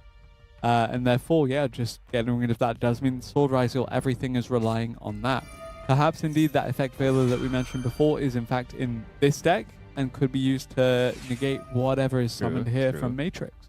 And now we head into the main phase. We know there's Sword Ryziel as a potential starter, but there also is one unknown card just picked off here for turn. Every time I look at Nash, he has like 4 cards in the monster set.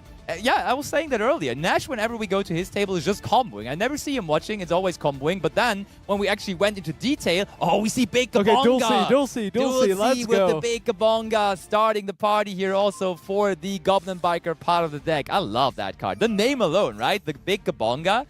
I couldn't enjoy it anymore. And he has so many cards in hand overall as well. We saw Fiendsmith earlier, but in fact, it was Goblin Bikers that were truly unchained. Yeah, and we bring the Dark Charger out. And also noteworthy, Luca has won his game there on Duel A, meaning the score goes up to 3-1 in favor for Team Storm of Ragnarok. And we see both Nash, but also, of course, still Mist doing pretty well for that team as well here. And we are not done yet on Nash's end. He keeps on running away with it here.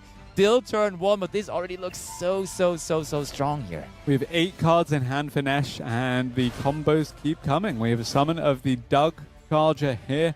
Could indeed access more of the rank 3 Xyzes. Will in fact access more of the rank 3 Xyzes. Do we have another Big Kabonga, or do we have something else? Ooh. It will be the Xyz Armor Torpedo. That's cool. We can just draw a card by detaching 2 materials. Even more cards in hand now. And now I'm wondering, do we also play the rest of the extra deck package? Because you can just technically put the XYZ armor on top of this. But oh, I like the Dark Knight Lancer.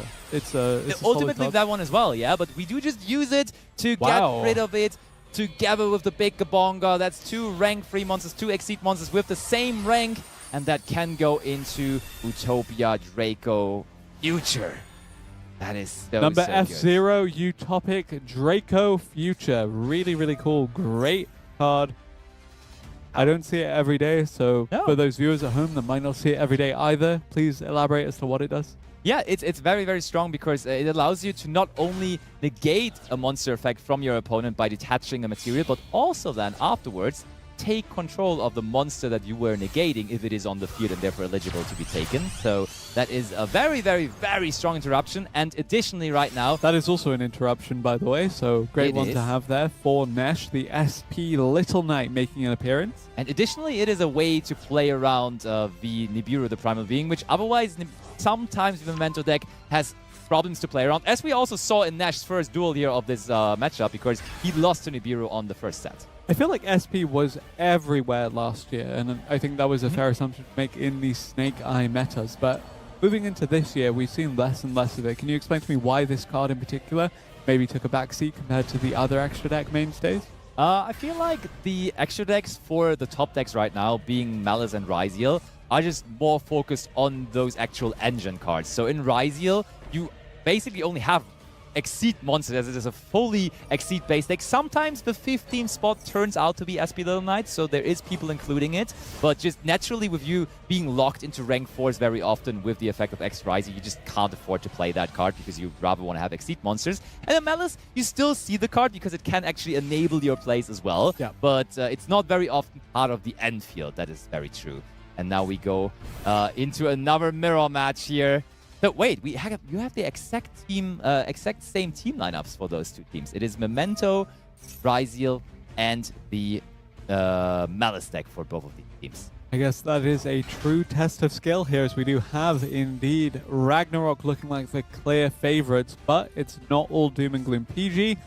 It's still winnable, and if they even are able to claim 1 game here, they'll take it to a guaranteed 3rd set. Immediately using Forbidden Droplet here on Nash's side, trying to negate that Tatsuno Chichogo immediately. that is happening, that is resolving, so no distraction. I think Nash knows the Memento deck super well, of course, as he is piloting himself, and therefore decides he does not want to give NF any chance to destroy monsters on their side of the field. So using the Forbidden Droplet as the first interruption is really, really smart. And there is the small Goblin package compared to the full commitment from Nesh. Just the access to the Mementotlan Goblin via the grand entrance here. Yeah. We now have it stolen on top of that, and suddenly everything's looking a bit shaky for Goblins NF. everywhere now. That's also the normal summon of choice, but it's only rightfully so that the Mementotlan Goblin from NF wanted to change sides, right? Because you really want to go to the other Goblin cards. There's a Goblin Biker package in Nash deck, so you surely want to join. Now we chain the Asphodylonite, though, to the Goblin. Okay, there also is Mementotlan Fusion to chain here, though. And interestingly enough, for the very moment, there is no way to take control of a monster anymore with the Utopic Draco Future, as all of our main monster zones right now are used up. But of course, eventually we can also just go into Mementotlan Fusion, clearing up some of those zones again. I think that is the plan ultimately. There is the Twin Dragon to further extend into more of these fusion monsters further down the line, but right now it's a clear field in favor of Nash. NF, though, looks to continue here. We had 8 cards in hand for Nesh, now down to 3, so already not looking too bad here for NF in terms of making a comeback, but still, it's a comeback for a reason because he's very far behind right now. Yeah, and I mean, there's still so many things to be used on Nash's side. We haven't even bothered to use the effect of the Creation King yet. There is still the Utopic Draco feature. There will be another way to clear up our own field by just using the effect of the Creation King. So plenty of options here still left for Nash. And he also has his very own copy of a Mementotlan Fusion also in the free back row cards that he has there. And there is the Gaddick now returning. And there is going to be another monster returning from the graveyard due to the effect of the Twin Dragon. And then that could already be a good moment to go into the Mementotlan Fusion to possibly summon out Guardian Chimera again, because I feel like Nash really was the Memento player I saw summoning the Guardian Chimera the most often, because sometimes you see it, but with Nash it more so felt like you always see it. He definitely has the more unconventional picks in his extra deck. I mean, we're looking at some of them, the big Gabongas in the graveyard as well, but speaking of XCs in the extra deck, Duel B is heating up in favor of that Ryziel on the bottom side of your screen. It looks like another victory for Ragnarok is coming in Duel B. Yeah, that should also already be like turn 3, right? Because I'm pretty sure we already passed the turn 1, and therefore those big monsters that are on the field might actually already lead to victory in that very turn that we're seeing there from Mist, who just keeps on winning. But Nash currently still trying to figure it out here. But yeah, there we see. Yeah, it is turn 3. We are in the main phase 1, and that is 2 big rank 4 monsters that are sitting on the field. So can we figure this out? Playing Ryziel with the XC's cup sleeves. Yeah, just fitting, for sure. We like it. Ooh, discards Feeds Them Paradise. That's a nice discard there for the Ice Ryziel. Oh, doing some quick math. We're not far off. That should be more than 8,000 here. Heading into the battle phase. 1,500. Yeah, that surely I believe that is Mist taking us to match point here. It's all on Nesh to close this one out as Matrix does fall. Ragnarok 4-1 up against PG here. PG, they're on the back foot, but can they make the comeback? Can they make this happen? I guess we're about to find out. Now we finally get to use the effect of Utopic Draco Future, but as we negated Goblin, that means we're not going to take any monsters. That still works. We just don't get the added benefit, but the negation of it is, of course, still pretty nice.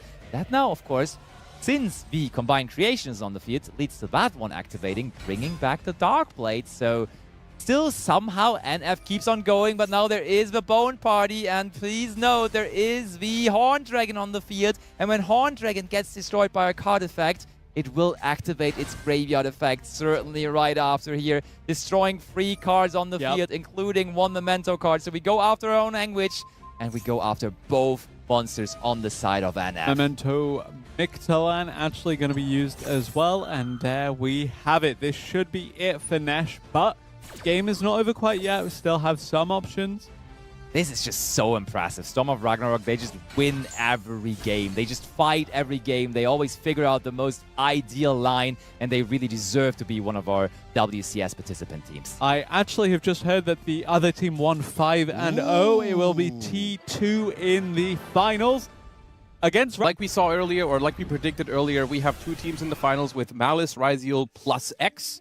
And in the case of Team Ragnarok, that third deck is Memento. And in case of Team T2, that third deck is Branded. As we jump into the match between the two captains here, which is Nicky Boy going first against Mist, aka Herman, which we know by now is a Ryziel versus Ryziel Fiendsmith matchup.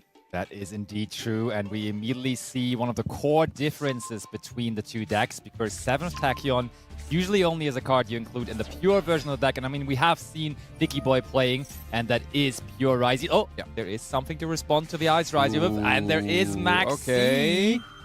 Mist has successfully drawn that card, and is successfully resolving. That's big, that's big. I mean, here's the thing, right? Ryziel is, on the one hand, not bad into Maxi, because you can still go like Ice, Special Star, set the trap or the field spell, depending on what you prefer, make a detonator and pass the turn, which honestly, even though it's not full potential for the deck, it is still a respectable amount of interruptions considering you're under max, right? One of the strongest cards in the game. So I honestly think this is not too bad. On the other hand, because we started with 7 Tachyon, we are already down a card. So we, Sounds here is big though. Let's have a look all together. Miss Sand, let's unreveal. Oh, there's That's a Fiendsmith very Sanct good in hand. there. And there's Engraver, and there's, I guess you just go after the one Ryziel card in this to keep it completely limited to the here's the thing, right? stuff. There's two answers to Detonator in double impermanence. So you can't get rid of the answer to Detonator. There was two ways to access Fiendsmith with Engraver and Sanct. Yeah. So I think the only logical thing here is take away the Ryziel access if they don't draw one for turn here, which is what they go for. So we know there's two impermanents, one Called by the Grave, a Sanct, and an Engraver. And for Nicky Boy, all we do know is that the set card is Ryziel Plasma Hole, which is going to be a powerful interruption here. However, the Detonator is not going to be able to be used. We use Engraver here, showing that we play not only Sanct, but also Track. We play both copies of the spells. I was about to ask that. I think the Fiendsmith Ryziel deck is one that definitely leans in a little bit more on the Ryziel, on the Fiendsmith cards, right? So it's not like a super small package. You're kind of forced to do so, right? Yeah. Because you simply, like, there's a limit to how many Ryziel cards you can play with one Bonfire and two, X Ryziel, so, like, you kind of have to. With Fiendsmith, you can almost go as big as you like in terms of the engine, right? You can play up to 3 Tracked. You can technically play up to 3 Sanct if you really want to have access to cards. Absolutely. Because I think in the TCG, it has been a recent development that there was just like some really small Fiendsmith packages of maybe only including one Engraver and one Sanct. So in some cases, looking at that hand in the TCG might mean they can't even activate the Engraver. Exactly, that's what I was thinking. I was like, maybe, because I understand the inclusion of Fiendsmith Sanct. So sometimes you look at your hand and you're like, okay, if I go Engraver to add Track now, I'm going to be really weak to a Droll Lockbird. So I'm just going to go ahead and play Sanct instead, because that, even though it has downsides, but it does allow you to do the stuff, and it does not play into Droll Lockbird as hard. So I think that's why Herman has chosen to just include like one copy, so that he has the choice of playing around the Droll Lockbird with the Engraver when he feels like it. Yeah, I like it as well, for sure. And now the X-Rise is going to try to resolve, but it will be stopped by Effect We do know Fader. there's a Called by the Grave, though, which you could choose to use here. Also, of course, the X-Ryziel here confirms that we, in fact, have drawn a Ryziel card again, right? That was the only card we didn't know about. We took away a Ryziel starter with the Talons, and they just drew one right away again. That's how you win Duelist Cups, ladies and gentlemen. Miss does decide to use the Called by the Grave here on the Effect Veiler. Yeah, so we will resolve the X-Ryziel. Was the X-Ryziel special summoned, or did we normal summon it?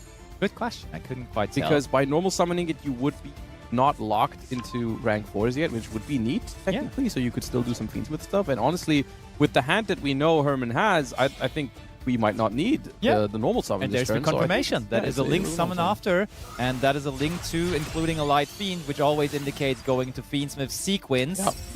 And that is what we are... immediately answered by the Ryziel Plasma Hole now. Destroys You're kind of forced to do so, right? Because if you let that resolve, it can just summon Desiree, and that's going to be forcing the Plasma Hole anyways. However, this means that we can still use Engraver here. Interestingly enough, we could have shuffled back the sequence, because we could technically remake it and then use it, because we haven't used it yet.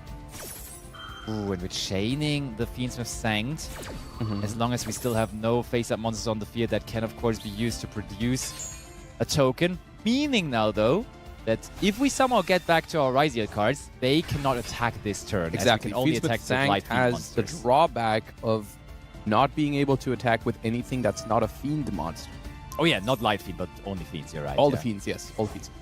It has another drawback that's not written on the card, but the fact that your light fiend that you're getting from it is a token actually means that it won't be going into the graveyard, which means you can no longer use it as like a material for future engravers or future fusion summons. So that sometimes is the reason why it's considered a weaker starter than Fiendsmith Cracked into Lurry. Because of course you would think like, okay, why would I include like the Lurry in my deck if I can also start combos with Sanct? It's of course the fact that the Lurry will be a light fiend in your graveyard most of the time.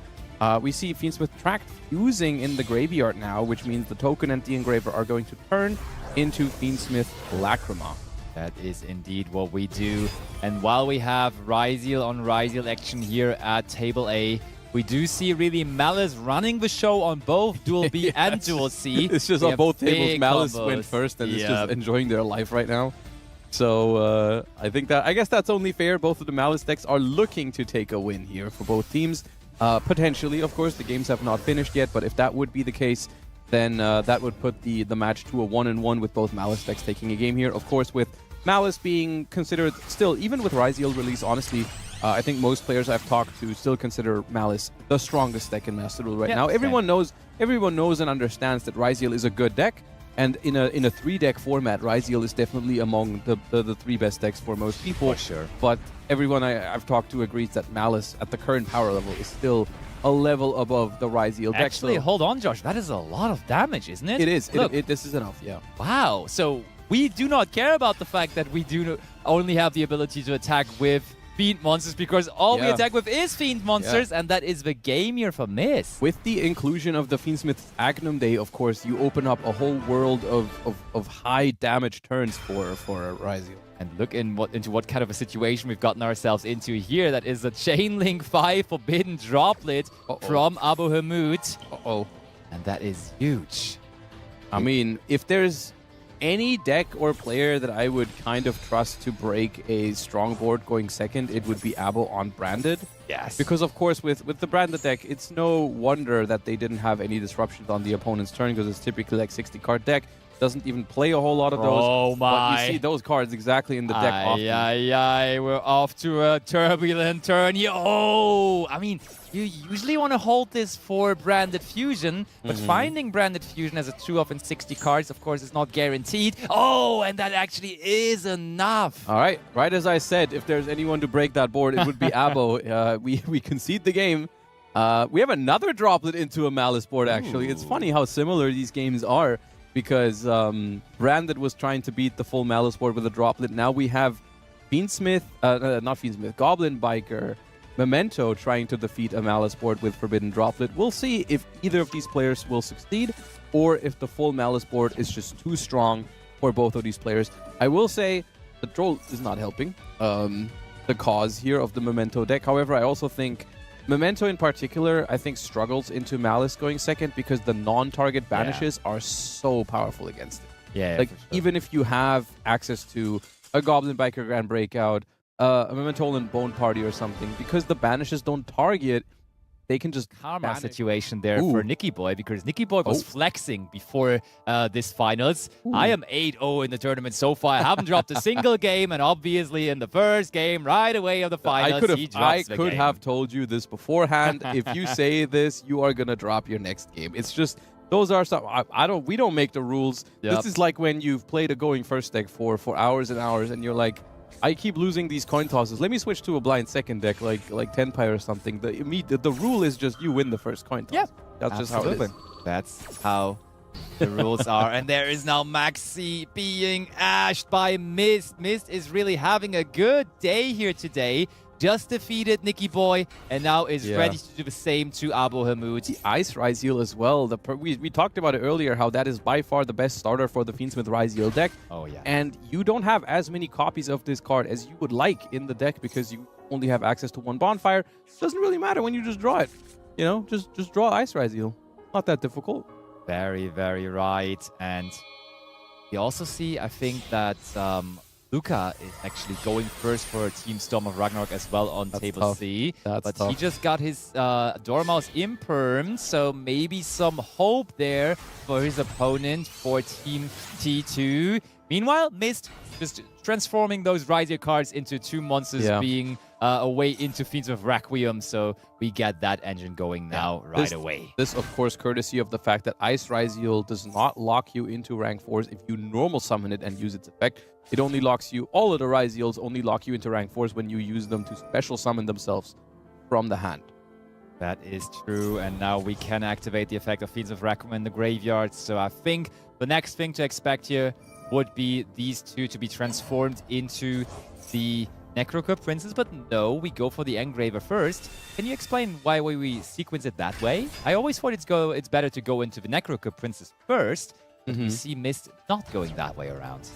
I assume it just doesn't matter in this particular instance, because the main reason to make the Necrocut first is if you expect something along the lines of a DD Crow or a Ghost Bell onto the Engraver, because then you would be able to draw a card with the Necroquip. However, I think Mist, honestly, just not expecting those cards from the brand. Yeah, I think honestly, I think that's the reason. I think normally you're correct. Right. I think if you really wanted to maximize efficiency, you would usually make the Necroquip first in this instance, but I just think against Branded, it probably won't make a difference, which it didn't here.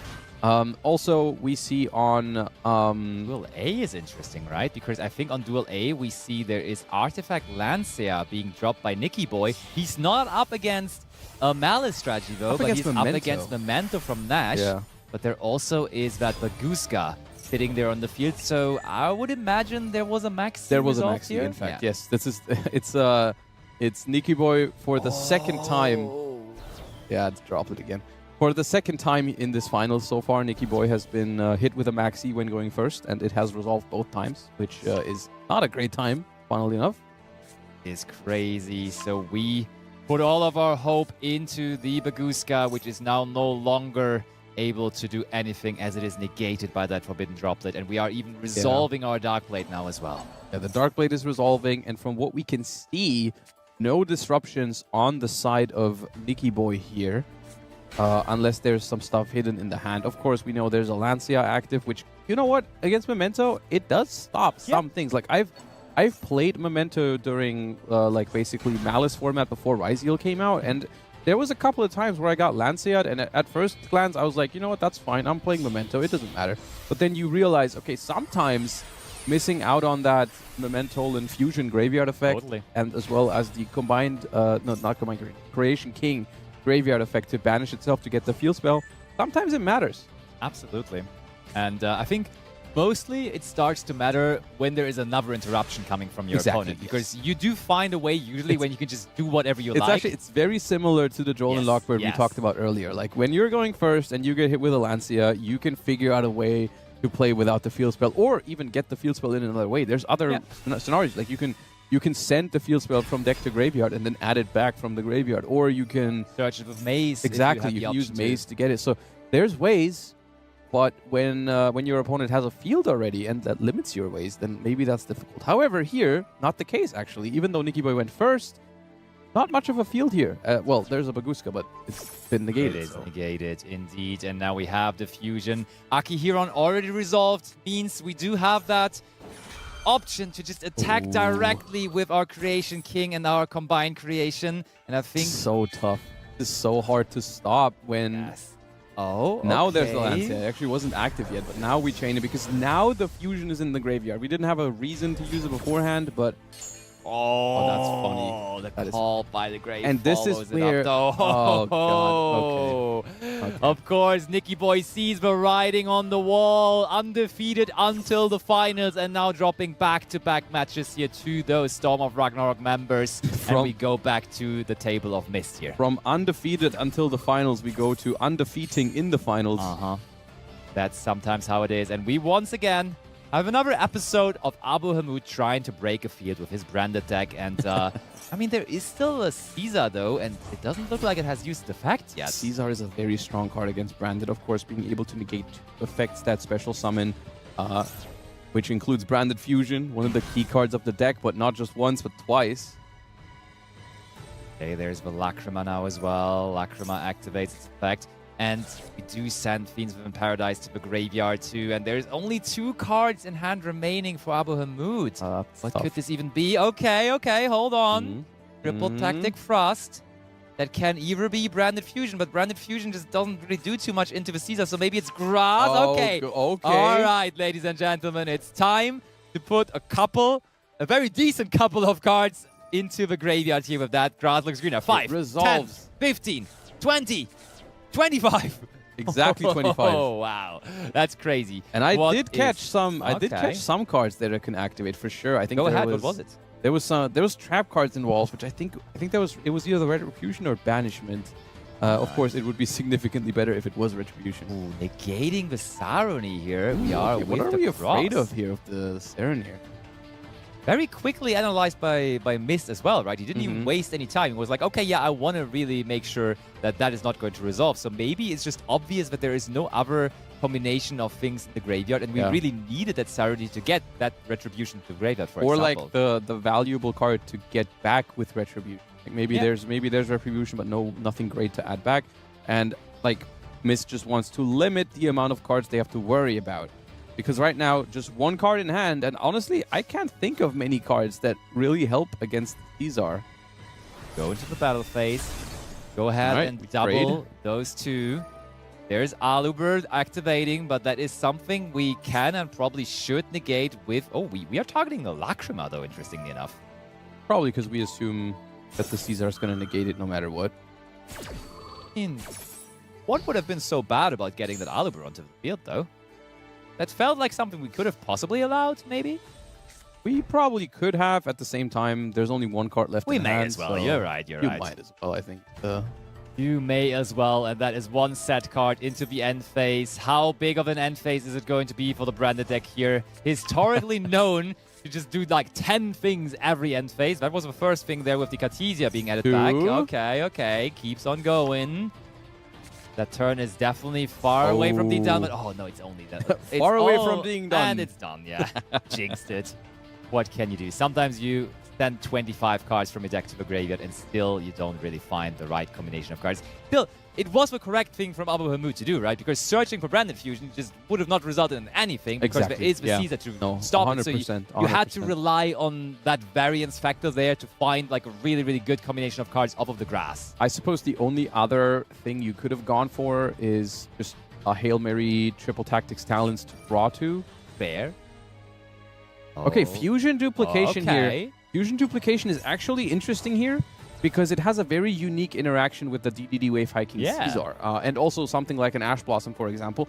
Because Fusion Duplication itself does not actually special summon or send a card from deck to graveyard when it copies Branded Fusion, which is why you can't negate it with something like Ash Blossom or Caesar because it just copies another card's effect.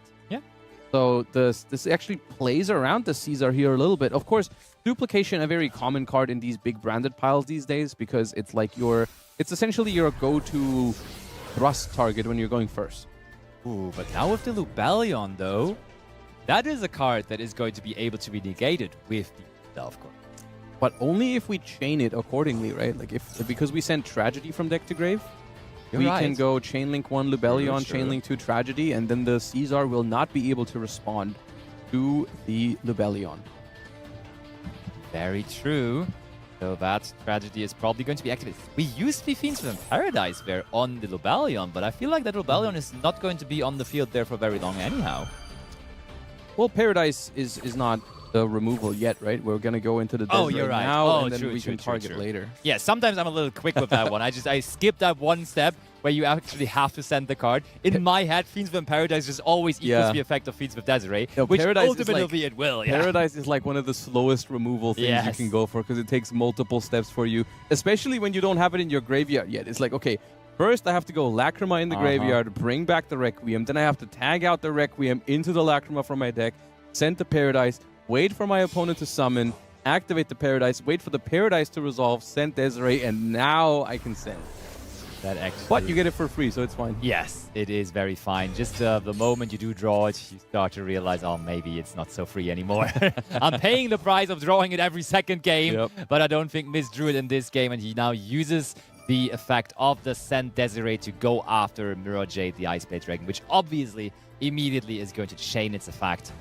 Probably going to deal with the Caesar here, if I would have to guess. Sends a Rindbrum. Okay, that is another way to possibly get another interruption out here on Mist's turn. Oh, and we have another result update there.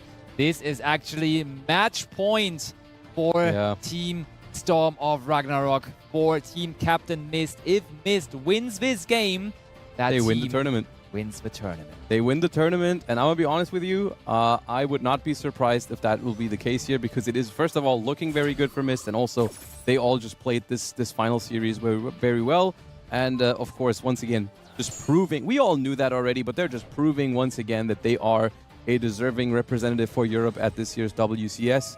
And of course, they are showing us that we have great things to expect from them. Ooh, and actually, we did banish the Lacrima instead of the Caesar, and now we just activate the effect of Aluber to go after the Caesar, which then, of course, deals with that effect as well. So that is perfect. Oh, we don't even negate it, actually. Yeah, it's because it was chaining one Aluber, chainlink two Mirror Jade. They once again have outplayed the Caesar by creating the chainlinks in a way where it couldn't respond. However, the problem still is, this was just all in the draw phase of Mist's turn, so they still have a whole turn ahead of themselves, and I don't know how much Abo is going to have to throw in the way here. We're going to be using the cross to draw an extra card like it's nothing, and then we're going to see. There is a response, though. I mean, it probably is going to be the Rindbrum in the graveyard, right? Yeah. Question is, when exactly can we use the Rindbrum? Because we kind of have to use it before a Ryziel Xyz monster hits the field, because then the cross negation would be live. Totally. There is Ice Ryziel, Another Ice normal Ryziel. summon. Wow, that is so good. And it will resolve. Looks like Team Storm of Ragnarok does not even want to go into this third set. They are confident enough to just keep on winning and keep on winning clearly.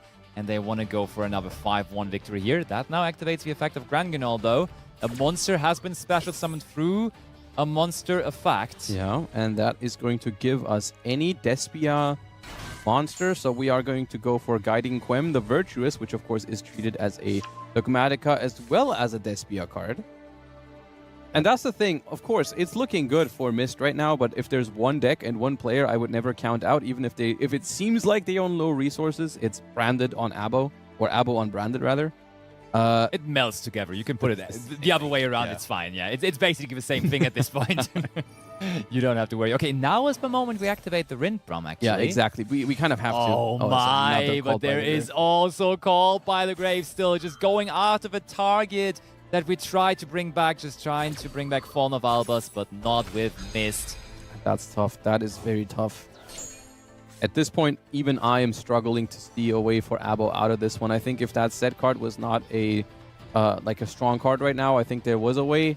But right now, Wow. Mist just flexing at this point, taking control of a monster here with that triple tactic talents. And I mean, quite handily, both of these monsters are level 4 monsters, so we can just use them for our Exceed summons here, which is pretty funny. And this is convenient because the Quem, of course, was threatening to revive something if we access our extra deck. Yes. And even though Mist has the cross ready to negate, I suppose you just want to hold that cross negate for something unexpected. And so we're just taking away the Quem. And at this point, I think it is only a matter of time until Herman will finish this match in just the second round of matches. Such a strong performance once again. Not only are they winning this tournament, I believe they have not even gone to the full 9 games in a single one of their matches. They won round 5-2, so they were at least in the third set, but they didn't have to go into the last game. They were still preemptively winning that third round. Yeah. So definitely a huge showing by the team. Yeah. And I think that may as well have been the first time ever that Guiding Quem was used for an Exceed summon, right? That really happens very rarely, because that deck in branded, of course, just never goes for... There is never even Exceed cards in the extra deck. I've synchro summoned with it before. Fair enough, you do crazy things, we all know that with your runic cards, but that Quem really being underneath a duo drive. To be fair, there's many crazy people on Master, right? There probably someone has done it before, actually playing an XC deck with Quem. I wouldn't rule it out. The creativity is endless when you enter the Master Duel sphere. Sometimes, like even today, I played a match and then there were like just it started out as a Centurion deck, and then all of a sudden there were Blue Eyes cards as well, and then it just didn't stop on. Kept on, and there were Rising cards all of a sudden as well. I was kept on being more and more surprised. But there is now also Fiendsmith Sequence going into Fiendsmith Lacrima, using the effect. And at this point, I think we have way more than enough damage to move into a battle phase here, unless we want to play with our food a little bit longer, I suppose. Mist wants to have some more I think fun. we might even know both cards in hand, right? Because it was both added back in the end phase. I think it's Cartesia and branded in High Spirits. I think we discarded one of the two for the Rebellion, so there might be one unknown card still. No, but then the other card would be the one we added off of the Trady. You're right. Okay, yeah. So yeah, you're right. Then we do definitely know everything in the hand, so we can just be completely careless. Summon out the Node Riser there as well. That is next to the Agnum Day, which is already ready to bring another one step back from the graveyard. So we have to make sure you to actually go into another rank 4 because we want to free up the zone to summon into with the Agnum Day. Some might call this unnecessary amount of plays when you already clearly have game. On the other hand, it does really nicely showcase the potential of this deck, right? Like a normal Ryziel deck would not have even had the possibility to summon this many times, right? The combos would have been done by now. But by adding the Fiendsmith cards, I mean, literally half of the cards on the field, if not more, are just due to including the Fiendsmith cards. That is very true. And now that is the final sequences of this very special tournament. We do have the honorable attack from Ryziel Duo Drive, ending not only this game, but also the set, also the match, and therefore also the tournament. Yeah. And we can finally, and herefore declare Team